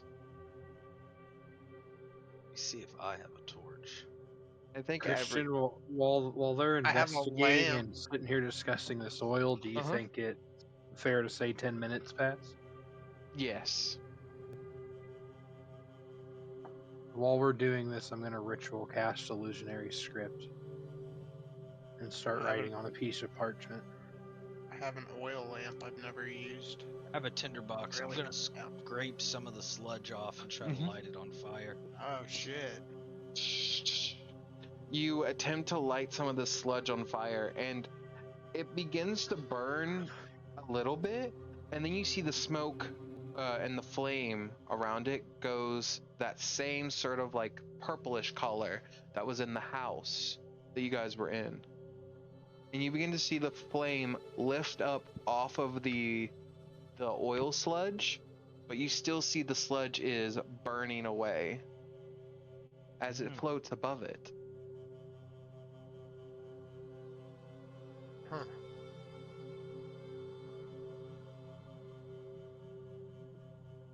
Can I tie a vial to my hand and have it go back in there? Yeah. Like an open vial? Sure. If I am no longer ritual casting, I will send Estrevius with him this time. Okay. But I have to be able to do something else for it to matter, basically. Okay. You send I'd say Estrevius. for sure. For sure took 10 minutes to do all that. You send Estrevius. So the hand and Estrevius go in. This is as far as the hand got last time. Let me read really quick. I apologize. I don't remember exactly how far he's allowed to be from me. It's pretty far, I'm pretty sure, though. I think it's 100 feet, and then he can keep going for up to a mile, I'm pretty sure. 100 feet to share his senses, and he himself has 60 feet of dark vision. Okay. So yeah, Estrevius has 40 more feet. So Estrevius is definitely going to get much further than the hand. Yeah. I can go 40 feet farther than the hand, and he can see 60 additional feet than that, even if it's dark. Okay. So we'll start with down. Okay. You head down. You just kind of, Estrevius just kind of looks at the floor, and the entire floor, the wall, the ceiling is littered with this black sludge. It's coating it like some sort of, almost like, it almost looks like a fill cave, like that would appear like near like a beach, but you see no signs of water, just this sludge. Okay. That's as far as he can go that direction. Until he eventually comes down. Until he sees that it comes to just one route. Okay. Yeah, that is the maximum distance he can get from me and still see. And I can share his vision. If we progress in, I can continue to extend that. I mean, as we went in, he didn't really see anything, right? Just that shit. But I would say he can't do anything to... Yeah. Your hand eventually walks back with the vial that you tied to it, and you see a vial is mostly filled of this liquid. Just a vial of black sludge. Okay, I'll kind of clean the outside of the vial off and cork it. Okay. Keep it on my person. Smart. Very nice. You hear... More experimentation later. We can figure out how exactly it burns, why it floats when it burns, why is the flame purple, where is the smoke. These are questions. These are questions us wizards need to ask. You're a wizard too? Was that not obvious? I guess it kind of was. Like I said, we gotta talk. On in your mind, so... He just kind of leaves it at that. He just kind of leaves it at that. Yeah. Before we continue anywhere else, because this only lasts a limited amount of time, I'm gonna kind of grab Elben and Pandemus and show them this piece of parchment that I just illusionary scripted. You're gonna be the only two people besides me that can read it. Okay. What it's supposed to say is I don't think our minds are safe. It says that. It says it word for word. I'm going to ask the Ruby. Mm-hmm. Can you tell if my mind is being infiltrated by anybody else, Pandemus and Xerix? I can tell if you're being infiltrated. I can lock down your mind. I assumed your allies had access, which is why I have not disallowed them. But I can isolate you if need be. Well, Garrett is worried that there's something else listening in. Would you be able to? I don't even have to answer that. That is definitely probably happening at all given time. Unless he has mental wards up, like I do for you. Okay. This is gonna sound wild, guys, but the Ruby says that that's very probable. The Ruby talks to you? This is the first time you mentioned that to us in character, right? Yeah. Yeah. In your head, Xerix, you hear. Yes, I talked to him. Does it feel familiar? Okay. So you're worried your head has been taken over? Well, considering you're here and I didn't invite you. I don't need an invite. You don't have any wards. That might be outside my expertise at the moment. We've been kind of working to teach each other some skills, but that's not quite in my skill set yet. If you're all willing to learn, I'll have to teach you how to make those mental wards. It will not be easy. I am a difficult teacher. Man, I want to roll something on this thing, but I don't know what to call it. What are you feeling? I don't trust it at all. It would be insight then. Like Insight, if you truly don't trust it and you're wanting to gauge its responses, and the dice say no, you may not believe it, but as of right now, it's pissing me off. As of right now, based off that roll, it's not that you believe him. You don't. It's that you don't feel like he at this time is an antagonist against you. Right. Okay, well, I'm a pretty perceptive student. I'm somewhat magically adept. You'll see. And he talks a lot. He might be a difficult teacher, but he also talks a lot. Yes, I do. My thoughts deserve to be shared. Can you guard all of us temporarily so I can share a bit of information undiluted with these two?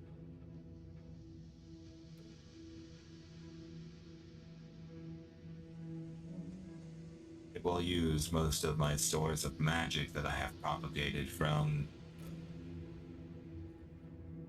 Elben. But it seems you both, your allies, are magically inclined, and they also have charges. Allow me access to them. And I will guard you for a time. The moats? Yes. I'm capped out. I've been sitting on 5 forever. I haven't used any for like 3 combats. That is what I want. I'll just kind of look at Elben. Also, the glove that the weird one wears, he has the disease inside of it. I want it. What exactly are you doing with these motes? Their power. I am fusing them, awakening things inside of your blood, enhancing you, adapting you. And this is Can- all for both of our benefit? Can I we have- all hear this part too, Christian? Is this like group call or is this one-on-one? I will say, if Elben wants his side to be open for everybody, that's fine. Him, just to Elben. You'll Okay. hear me talking out loud, Okay. I was just curious. assuming that he was going to tell everybody, but not realizing that everybody still can't hear. This benefits both of us in some way, I assume. Of course. You are my host. I need to keep you alive. Partner. That word again. I guess we're equals, as you say. Partners are 50-50, correct? Partners are 50-50. But one usually doesn't feed off the other. Host is a... You worry because of how I keep saying the word host. Not all symbiotic relationships are bad. That's true. Think of me as a parasite, but as a parasite that keeps the other viruses out. It's your choice, really. The doppelgangers wouldn't have gotten the better of you if I was around. Got access to my memories as well. Wasn't that hard to access when you don't have wards up? True. Okay. I say give him your motes, guys. This is up to you guys. You guys give me all of your motes, because I would say at this point, with the amount of spells that have been casting, you both are holding up to 5. Plus the I know I'm capped. plus the disease that's on the gauntlet. So that would be a total of 5 motes and 1 thing of disease. Or sorry, 10 motes and 1 thing of disease. If Pandemus is willing to give him that disease.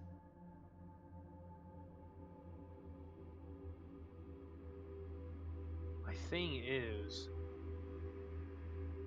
if he's only going to guard us temporarily, right?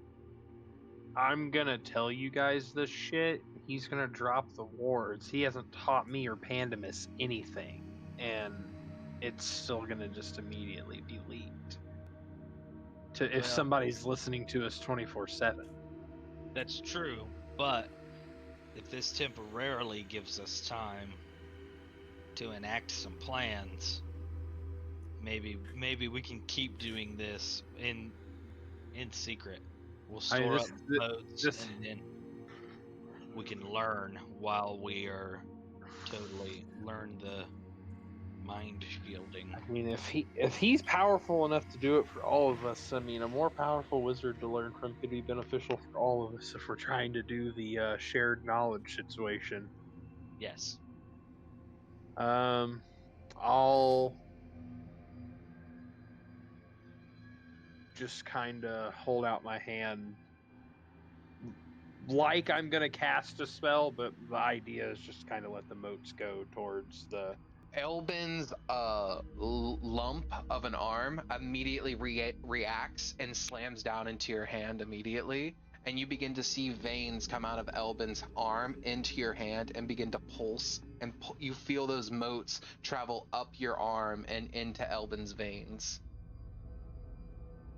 Pandemus, Tyler, if you're there, are you willing to give him any motes? Tyler may have walked. Oh, there you are. Yeah.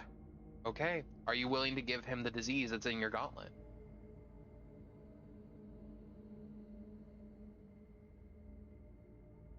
The disease in your gauntlet, in case you forgot, it's the black sort of like lychee stuff that you pulled off of Elben's arm once before. So it's not anything that came from your god, if that's what you're worried about. It is something that you saved Elben from. Okay. Okay. So it's up to you. Give it to the hand? Give it to Elben, so that The way ruby. the ruby. ruby. Okay, yeah. I have Okay. a question, Christian, Mhm. while he's handing his stuff over. You immediately see the black orb on the gauntlet dissipate, and then as well for you as well, Pandemus, all 5 motes of magic inside of your stomach fizzle out as you see coming from Elben's other hand these like tiny little red veins like spider webs shoot out onto your hand, and you feel them drain those abilities out of you. But what are you wanting to know? So while he's doing his donations to the ruby, His I'm blood gonna donation. keep in the back of my mind what I was just told about my eye gift being more potent than what it appears. And I wanna I assume there's some kind of like turn it on, whenever you've got these Eldritch invocations.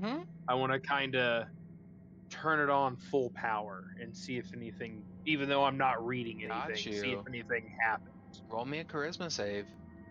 Oh shit. 26. With a 26, you feel that power ignite. Your eyes, they begin to heat up, almost to the point where you feel like your eyes are going to burn out of your socket, but they don't. You feel power draw through them. You see something overlaid off on top of Elben, like a spirit reaching out from the ruby, shrouded in darkness. You don't see anything else, but you hear something. Architect. That's it.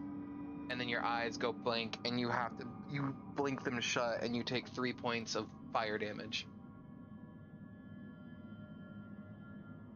Okay. You said architect is what I heard? Architect. Okay. That's fine. Okay. That's fine. Okay. Did it sound like my person I was speaking with earlier, or any known voice to me, or was it a new voice? It sounded like your own voice saying that back to you. Can I give him the mote that's in the drift globe too? Would you like to? Yeah. You kind of pull the drift globe down to you, and immediately, but as you think it, you see shooting out of your arms are veins that wrap around it and begin to pulse around it, and the mote begins to dim a little bit. And as it dims down to complete darkness, you see him lift it back up, and it begins to light again, and just do a simple light spell, and he pulls back. Thank you. This will help my research astoundingly. I will now commence shielding your minds. Elben, hold out your hand. I'll hold out my left hand since my right hand doesn't have an arm. As you hold out your hand, you see a burst of magic shoot out and begin to wrap around each of you, as all of you, essentially, the spell that was casted, if you would like to make an Arcana check, you may. I kind of do, because that sounds terrifying and badass. 19! That's flat. Okay. 1 second.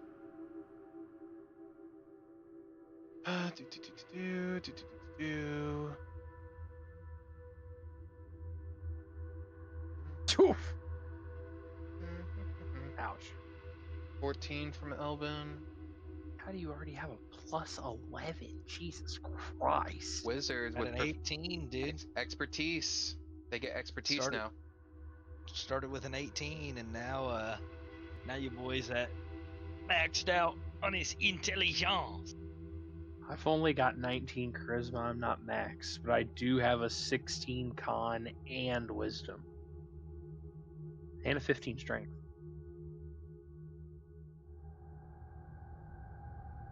Hold on 1 second. There it is.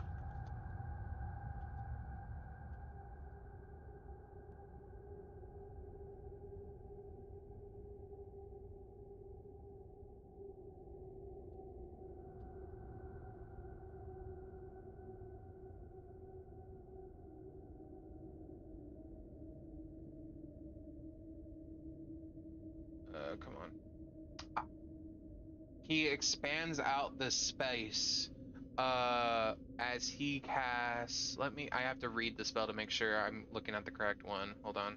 Because I don't want to say the wrong one and then be like, oh no, you fucked up. Yeah. Get roasted. Literally. I think it's this one, but I could be wrong. I don't think I am. No. Go away. Filter.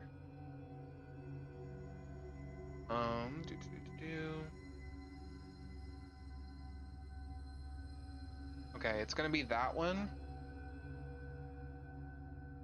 Second. And yeah, he's casting 2 spells simultaneously on you all. Yo. You realize that's even a bit different than what you've been doing there, big guy. That's 2 spells, 1 action, not 2 spells, 2 separate actions, even if one is bonus. All right, Yeah. so it still This falls guy with. scares me. It is falling within the rules of spell driver, kinda. One of them is under 3rd level. Or sorry, 3rd level or lower. He casts non-detection on all 3 of you. For the duration, you hide a target that you touch, and they are hidden from all divination spells. There we go. And then he is casting Private Sanctum. Sound cannot pass through the barrier at the edge of the warded area. The barrier of the warded area appears dark and foggy to include preventing vision, including dark vision through it. Sensors created by divination spells cannot appear inside the protected area or pass through the barrier. Creatures in the area cannot be targeted by divination spells. Nothing can teleport in or out of the warded area, and planar travel is blocked within the warded area. Jesus. Hell. He is then going to cast on to Elben. He is casting Telepathic Bond. So it's connecting you to Elben to his 2 allies in a secure connection. This man is fucking insanely powerful. So I was attempting to speak to our guide on the way here. And I was doing it telepathically because they kept hitting us with the, no more questions when we were speaking to them verbally. Yeah. She seemed a little too helpful, a little too forthcoming, and as we parted ways, I kind of got the heavy feeling that I wasn't actually talking to who I thought I was. Now, that would mean something intercepted a telepathic connection I was attempting to establish and either took it over or are always watching us and can cockblock our connections we attempt to make. Some nature. Or Out is of there character, I rolled a 19 on the check and was told that I had a pretty good idea that it was not. Now, what if there's a similar situation as myself and the Ruby? Yeah, that's kind of. So if she's connected to the forest, maybe the forest was talking to you. Even though you were talking to her, the forest is a part of her. That kind of is a little bit in line with the information I did gain from whatever I was talking to. That could be possible. But I was basically told to not advertise my telepathic link by whatever was intruding. Now, that could be just a poke at me, haha, I got you. That could mean what I said initially, and my connection got hijacked, So I think we just need to be a little carefuler with our mental communication until we figure out if the Ruby's gonna come through for us. Okay. What has your familiar seen? Nothing so far. The familiar just keeps seeing a longer, darkened path with more black sludge. Would you like the familiar to continue going? If you would, you won't be able to look through it or have the telepathic connection. Yeah. But it'll keep going. He can go up to a mile away from me, so I'll send him another 100 feet. Okay. And then with the command to immediately turn around after that 100 feet has been reached, Go if ahead. possible. Go ahead and move the familiar. I would say he gets to about right there. So they're 5-foot squares. I know that's a bit farther than 100 feet, but I don't care. He can move up to where the last sort of like clear area is. Okay. Boom. I'll say he stops at the fork. Okay. If that's a little bit farther than 100 already. As he looks around in the fork, you begin to see. Well, actually, you can't see through him. But would you like him to come back? Like you tell him to go up and then come back? Immediately. As soon as he reaches that distance. I mean, he should be relatively intelligent enough to tell He comes back and he relays to you what he saw, and what he saw was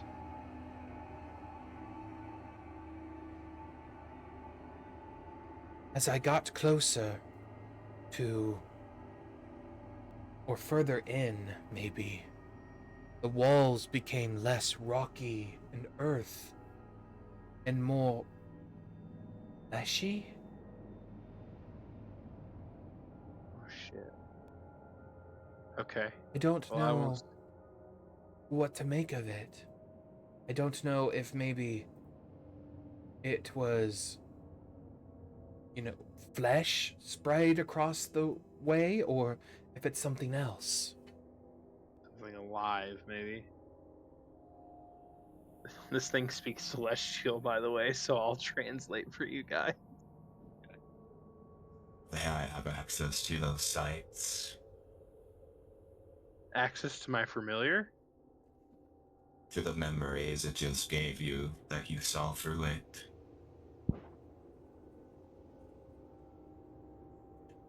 I'm asking for permission.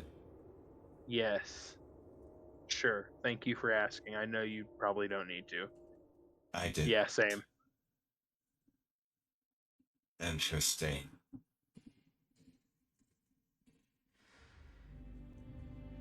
This one is smart, Elben. Not completely, though. It's not alive. Not anymore. But you are standing in its vein. A vein of what? Is this actually a fallen beast? Fallen beast or gargantuan world eater? Who's to say? I would have to see. I would have to see its heart. I would have to see its more insides. This just tells me it's rotting from the core. The black sludge makes sense now. If it's what I think it is. Which is? More testing is needed before I give my hypothesis. What do you think, boys? The way to the heart's through the veins. I mean, sooner or later we'll get there if we walk down. As So you is he guys, implying that this is a vein, or these were the veins? I will say he's implying that this is probably a vein. This is probably empty space in the body. But he does say to you, as you're standing on this floor,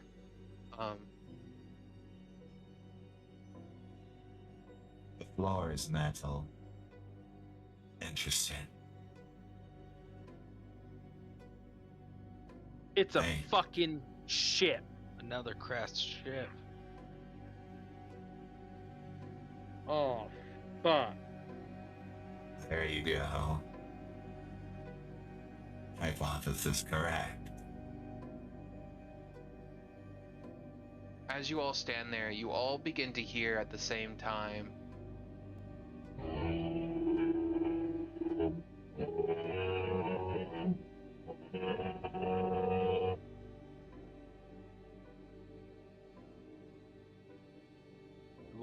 It wasn't really coming through for me, but it sounded scary anyway. It wasn't words. Yeah, it was just like grumbling. Hmm.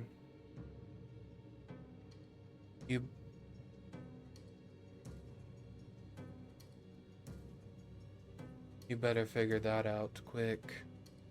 I wouldn't want you taken. Do you think that the black sludge is safe to walk through?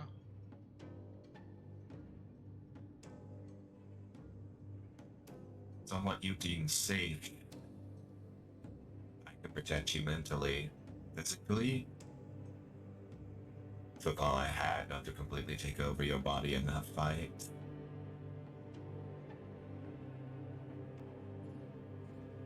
Be smart, Elben. Let's not walk off a cliff.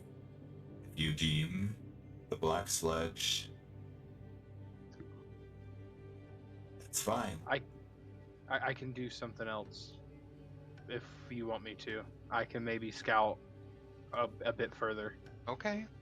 Because I forgot I'm level 5 now.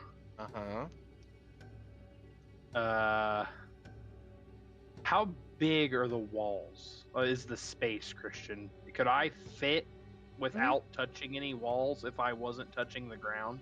Yeah. You could gently, like, slowly sort of float around. Like, it's not a huge space, but it is big enough and spacious enough to give you enough room. Like, they're anywhere between 6 to 7 foot wide. 1 minute is 10 rounds, 30 feet around, with dash is 60 feet. So that's a potential. Have to split it in half because I have to get back. 20, 180, 2. Wow, that's a lot. Hold on. Holy shit. That's a lot more than I thought. Is it your wings that last for a minute or whatever? Yep. So it would be 60 times 10, which is 600. 600. So you can do. So I 300. could potentially venture 300 feet in, so twice. Or no, an extra 100 feet over where Estrevius has been. Because I sent him 200 in. And try and gather a little more information if you want. But I am going at it alone at that point, me and the cat. Yeah. But I also don't have to touch anything, hopefully.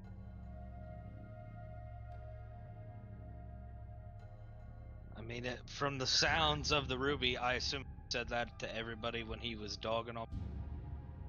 No, he kept it private for just you. Okay. I asked the ruby if the black sludge is bad, and it sounded more like he's leaning towards it's not really good to get on you. Okay. He does. Do you think he does make a point to tell you? Your hand was already swimming in it, and it seems fine.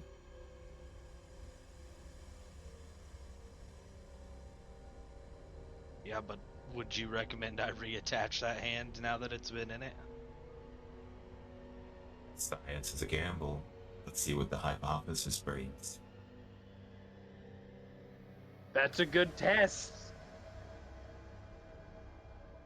Hey, get ready to heal me. I'm gonna reattach the hand. A wizard, not a doctor. No, I'm talking to Pandemus.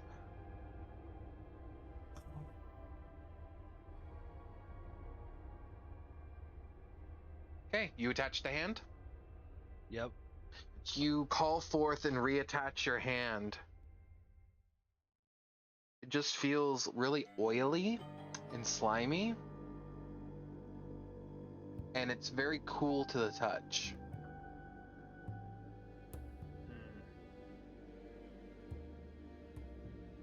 No immediate adverse effects, though? Do you attempt to do anything? Like, do you attempt to, like, wipe it off? Do you attempt to, like, cast a spell? What do you want, like, or do you just sort of, like, shake it off of your hand? Yeah, probably shake it off my hand. Splat, splat, splat, as it explodes onto the ground. Okay. It's just on the ground. Well, it doesn't seem that bad, so I say we trudge through.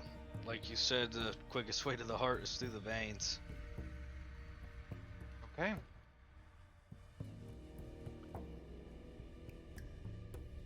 that's the game plan then. Charge.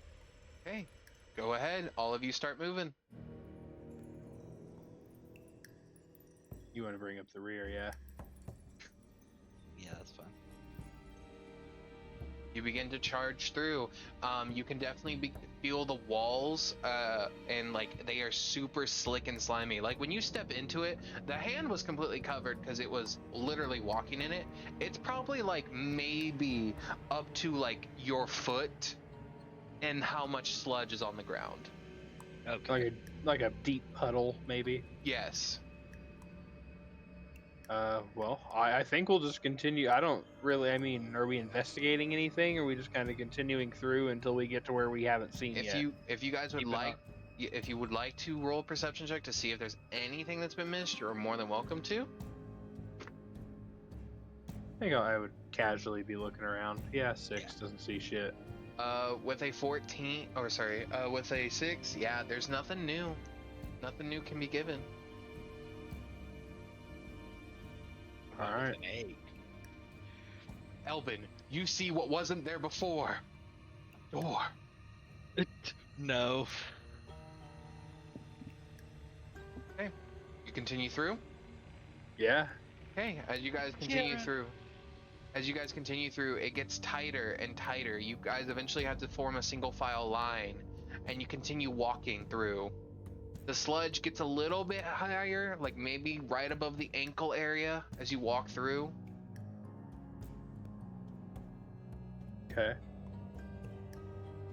As you guys begin to turn up to where your cat made it to, you are left with the choice: which direction?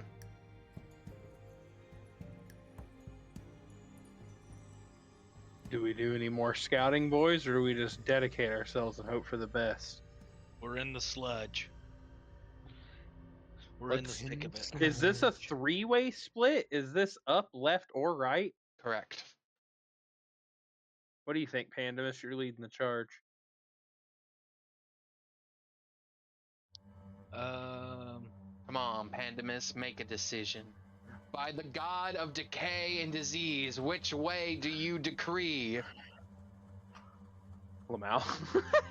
We should. I mean, can't you send Astromus anyway, too? He could. I can send Astrovis 100 feet, whichever direction we decide not to go. One of the two. Send Astrovis to the left here. Okay. Okay. As Astrovis takes off that way, it's a curved route. And leads to another 2 ways. Okay. It leads to another T to the left. I don't really like him getting too far away for me to stay connected to. That's probably about the most I'll push him for the most part. Lots of crannies here. Yeah, it feels very much like a mine. I'm a little bit uncomfortable. Yeah. All right, we'll go the way Pandemus said to go. Which way is that? Was it straight up, Pandemus? Yeah. Okay. We're gonna go this way. As you guys begin to head straight up, you reach a dead end. Oh, wow. Okay, you want to hang back down or go towards the other T? As you guys get right there, you see this way leads to a sort of like opening to another path. Oh. There appears to be an opening, lads. I said we might as well check it. We're right here by it. I'm gonna peek around the corner. Okay. As you peek around the corner, you realize that this opening connects back to the place you just were at, where you started. Oh, it's just another branch out to the main hallway. Then I said we go back. To the T Estrevius found. Yeah. Now, is this corridor wide enough for us to pass each other, or do I have to take the lead? You have to take the lead at this point. Oh, shit. Unless you want me to get close to you with these holy blisters. That's I'll all right. I'll send Estrevius just a little bit in front since he can fly and I don't want Elben in the lead.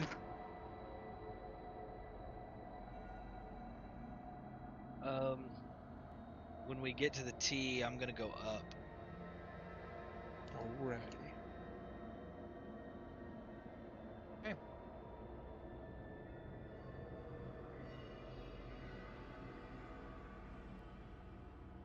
Starting to feel a little dungeony, boys. I'm getting a little scared. Yeah. Which way? Oh, fuck, another curve. At this point, it begins to open up wherever Astravis is. It's a pretty open space. Okay. I say we go left, but Left. Okay, left. Gut instinct. Then if we die, it's Elben's fault. Forward. As you guys head into here, you begin to realize that both ways would have led you here. Okay.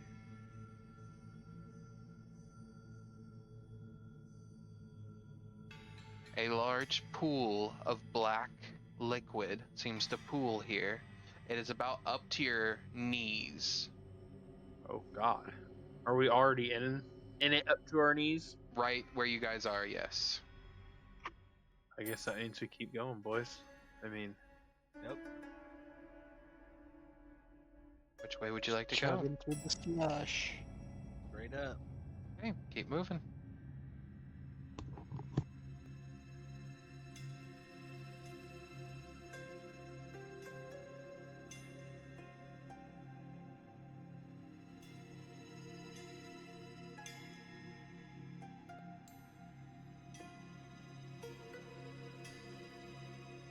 all right, we going up or we've got this other little like downy path over here that might be something.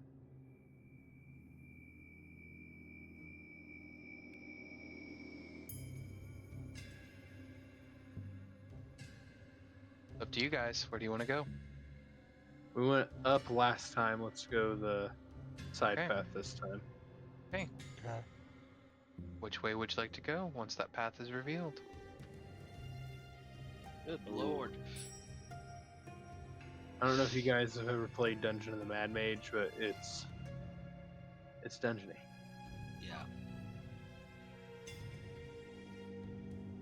Yeah. Kent, these appear to run in like conjecture from what we're looking at right now. Yes, they go opposite directions. Here. I'll There you go. I can send a Strevius down one way if we want to go the other and get a little bit of foresight on the other path. Oh, it looks like that's gonna. Yep. Okay, well then I guess we want to go to the right, yeah? Yep. Okay.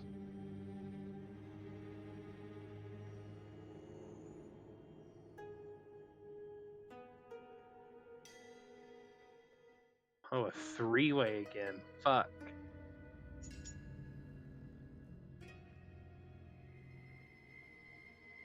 Up. As you guys get right here, you begin to hear again.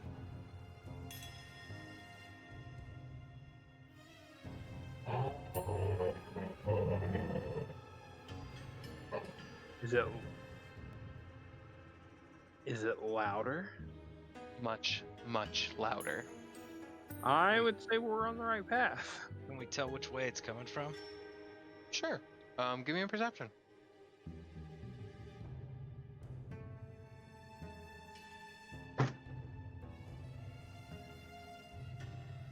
Sounds like it's coming out of my ass. Yeah. With a 12, you guys can tell it is coming from this direction over here. Head towards the spooky noise. That's how to get killed 101. Let's fucking floor it. Yep.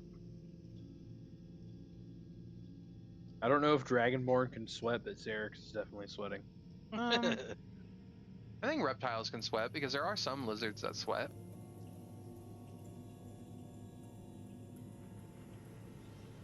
Now we're out of the sludge.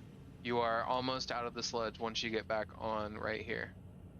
Okay, I'm gonna peek around this corner, down the hall a little ways. Okay.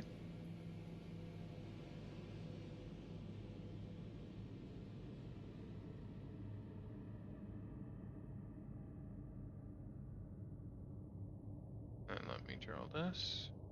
Oh, whoops, wrong. Elben gets absorbed into the darkness. Damn. Forever Elben. Goodbye, Elben. See you next character sheet, bud. There you go. You begin to hear the sounds again, but less grunting, and you begin to hear. Roll me a perception check to see if you can tell what they're saying. All of us, or just Elben? All of you. 17, that's very good. 11. We try.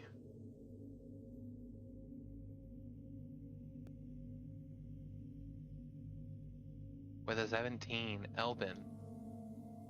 At first, it sounds. Excuse me. Like deep speech. And then light. Small little lights. Not enough to give you much semblance of anything. Begin to light up above you. As you begin to see psi crystal clusters everywhere above you. Oh, fuck. And then it begins to morph and mutate.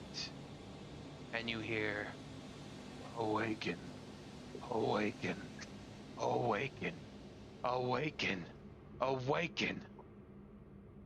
The dreamer shall sleep no more. Oh, shit. We gotta stop that. Yeah, it's getting bad. We gotta stop that like yesterday. Oh, shit.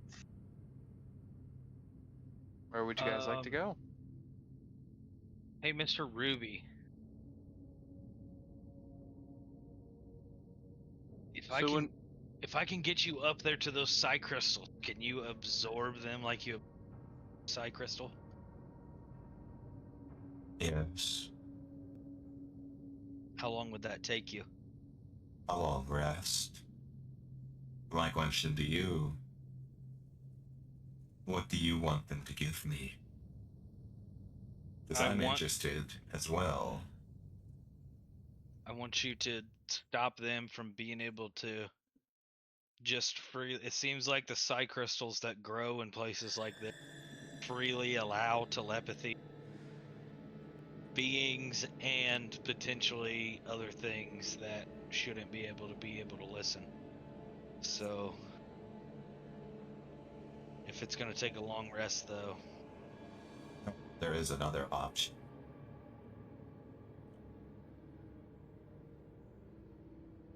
Destroy them? You said it, not me.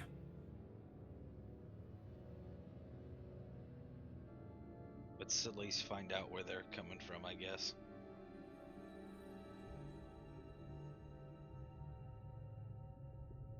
Okay. They are coming from down, so you guys would need to head down toward them. Okay.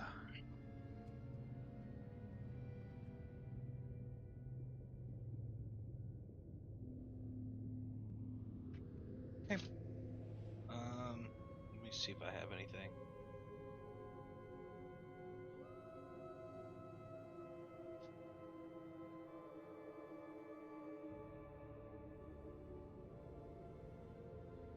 I don't. Okay. Jesus.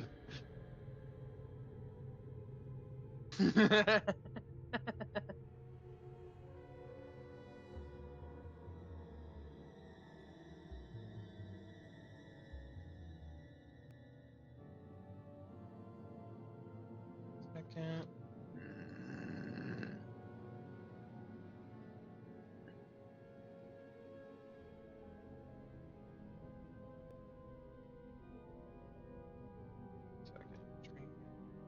There we go. Alright, T.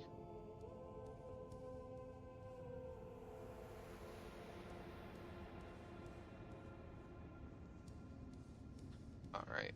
Where are you guys moving, down or up? Sorry. Up? I think he said towards the voices. So Yeah. toward the voices would be down.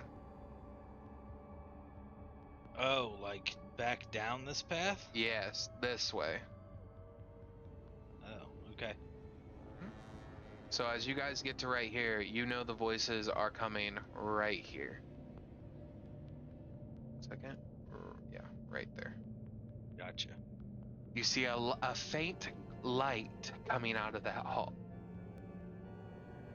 Oh shit.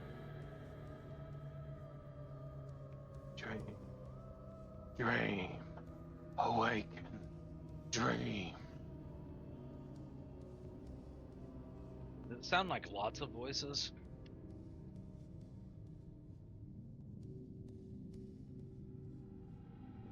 It sounds like 4 or 5 at least.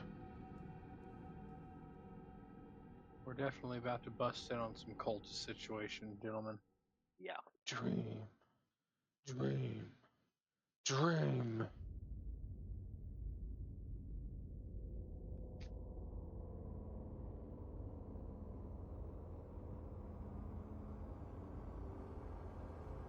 I think.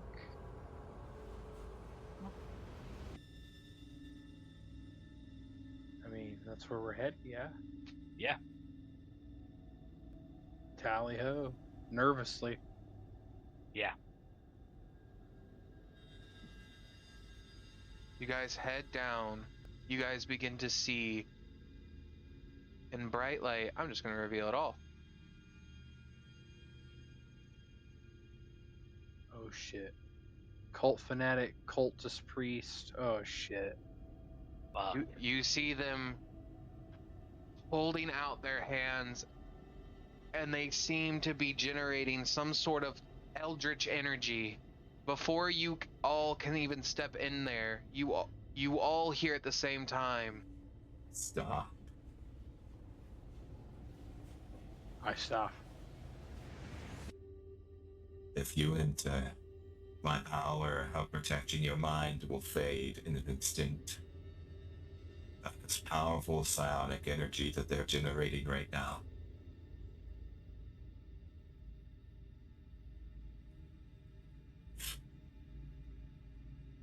I don't feel like that's something we can let continue, though.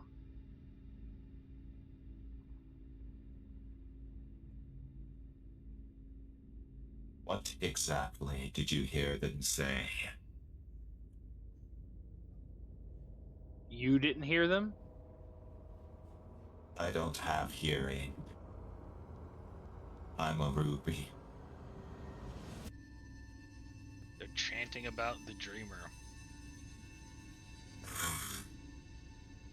The dreamer. It couldn't be. I haven't heard that name in a very long time.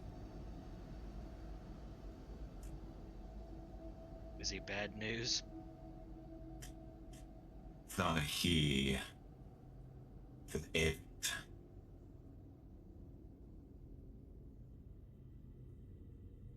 So do you agree that it's something we should put a stop to? Or do we let it come to fruition?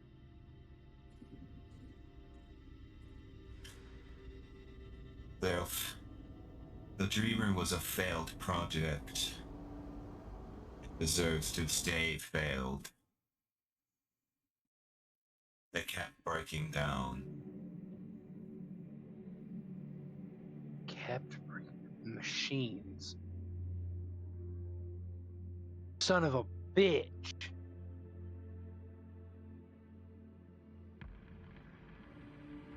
Keep it destroyed. I will help you.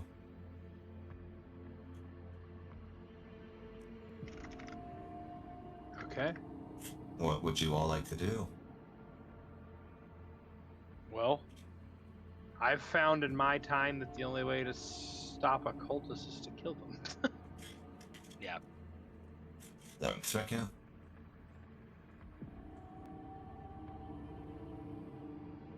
Okay, well that's the third time I've typed what the fuck in all caps in my notes.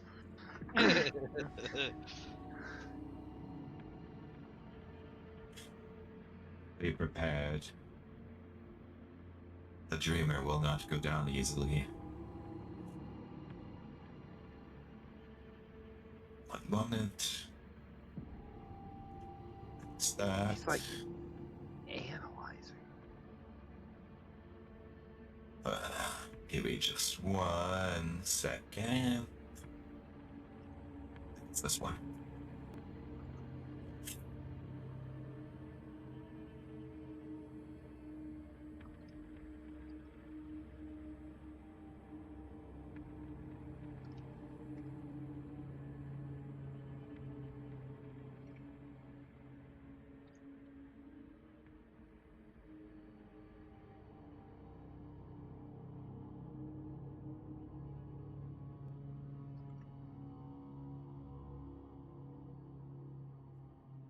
I'll tell you more if you survive, and if you survive,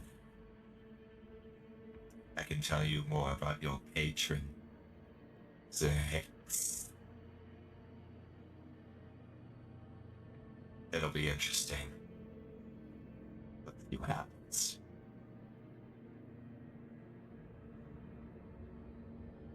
I'd love to hear more. Knowledge is a killer in this realm, but you guys run in. No. What do you do? Fireball. Understood. All of these guys need to make a dex save. Gotcha. Roll your damage, and I'm making my dex saves. That's a 2. I'm gonna roll on the same guy just because they all have the same one. So that is 1, 2, 3, 4, 5. We'll count the pre-C. So that's 1, 2, 3, 4, 5, 6, 7, 8. So I've rolled for 2. 1 cultist has succeeded. We'll say it's this one. Okay. So I'm gonna put a little red border about on the ones that succeed. All right, this one succeeds. Unless you want to silvery barbs in. Ooh, That I one do have fails. That one fails. We don't know how stout these things are. That one fails. You might need that. You might need that spell slot if these fireball doesn't knock True out that. some of them at least. 6, 7, 1, 2, 3, 4, 5, Turn into 6, something else. 7. One more dex save. All right, so all fail but 2. So what damage did you roll? 34. Okay, so 34 halved. So that's gone. Gone. Gone. Gone. Gone. Gone. Gone.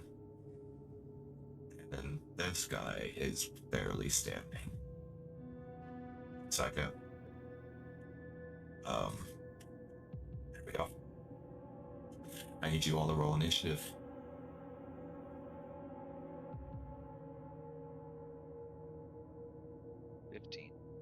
Ticks.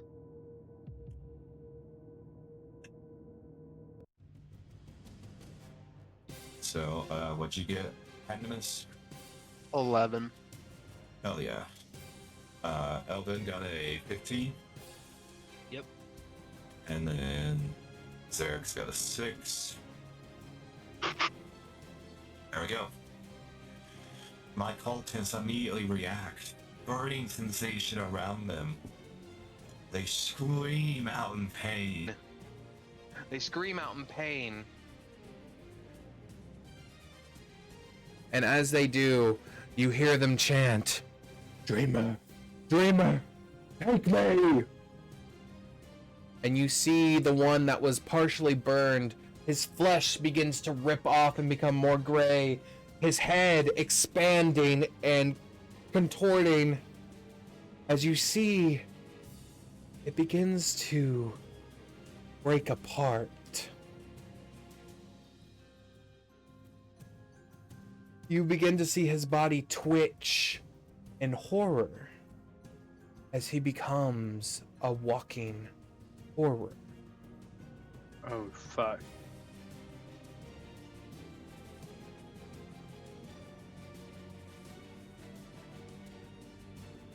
Oh shit, nice. Nice.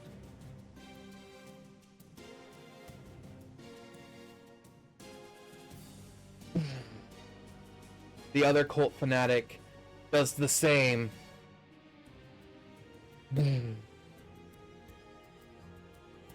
Their turn, and you hear them screech out, and you see the soupy mess of burned, charred bodies with this sort of like blackish ichor seems to warp around their bodies, and you see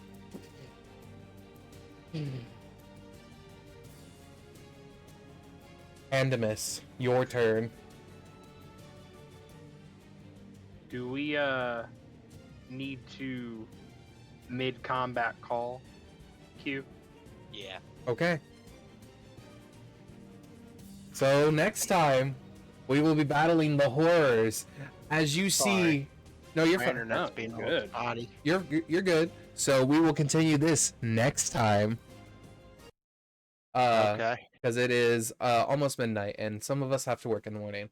I have to work in the morning too, yeah. As you see ripping out of these horrors' brains after all three of them go, you hear this blood-curdling screech in your brains as a starved dream comes out of them. What the? Good lord. What? Should have saved my fireball. We gotta get a picture of those things. One of them is already in the Discord. Yep. The other one is being added. Cool. Go. Oh, Dude. You can see out of the bodies of some of the ones you roasted, they are charred and hurt and starved. They are not as strong as they should be. And in your brains, even with the mental wards placed there by that wizard that you still don't know the name of, Wizard. they seem to react and scream out in pain. And we'll get there next time. He's a hot dog wizard, dude. So thank you all for watching. The Glizzard. So thank you all for watching. As always, don't forget to like, comment, and subscribe. And we will be here next Sunday at 7:30 to continue the battle against the dreams. So hopefully the dreamer does not wake up. What do you mean, dude? I'll be here tomorrow. So for it my wasn't a dream, it's actually a nightmare. So for my players, you do not get to level up, sadly. But in return, you do get +1 ability point to a skill, to an ability, your choice, and you get 1 feat, your choice. Oh shit! Dang, dude. Being generous. I'm being generous because These things are strong. Midgen. I thought you would have taken someone else, but you ended up taking this, and you took Ishkara, so Ishkara is who we're dealing with. So we should have taken Tooth Girl. I'm not saying who you should have. I told you, Dylan. I told you. We were talking about it in the... I figured Tooth Girl was probably going to be the one that you guys would have leaned more into because it had the least sort of like bad cost. It's like, you have a chance not to be taken back by her shadow, but nothing else is taken from you. You'd have to find your own way. Until we already had a cost paid, we were fully I know. committed to that. That was the curveball that got us for sure. Oh, do you love your little wizard friend, Q? Maybe. Would you like to change your subclass, or not yet? Yeah. Would you? Once we get out of the cave, I would say. Okay. With all those moats and everything that he's working on. He is just sucking all of that stuff inside of him and adapting your body. Yep. I can't wait, because you haven't even asked him his name or anything. You were just fully just like, yeah, this thing is talking to me now. Well, I just kind of thought it was like power that gained sentience from the crystal. If you want to read your item in your inventory, so while we're still live and everything, you would like to read your item in your inventory, it does list his name, because I thought you would have asked it, but you didn't. But you're free to read his name. It does also, it does tell you his sentience. He is sentient, and it sort of gives you his communication. He is very precise. He's methodical. He does not believe in gods, only in constructing perfection. He is constantly analyzing you, offering you insights on improving yourself through biometric or arcane augmentation. He has an obsessive hatred for entropy and decay, which is why he hates it when things are broken, such as the dreamer, who kept breaking down, as he said. And if you ignore his advice for too long, he will grow irritated, whispering about your inaffections. Oh, he gets lonely. You don't talk to him, bro? I will give you this little tidbit from the top that's pretty cool to the rest of the party. He was immortal, but his intellect rivaled that of celestial engineers. Shit. But yeah, thank you all for watching. As always, don't forget to like, comment, and subscribe. And we will be here next time to play some more Dungeons and Dragons Online for Last Survivors. Will our players make it out of this dead god's cave? Who knows? Tune in next time. See ya.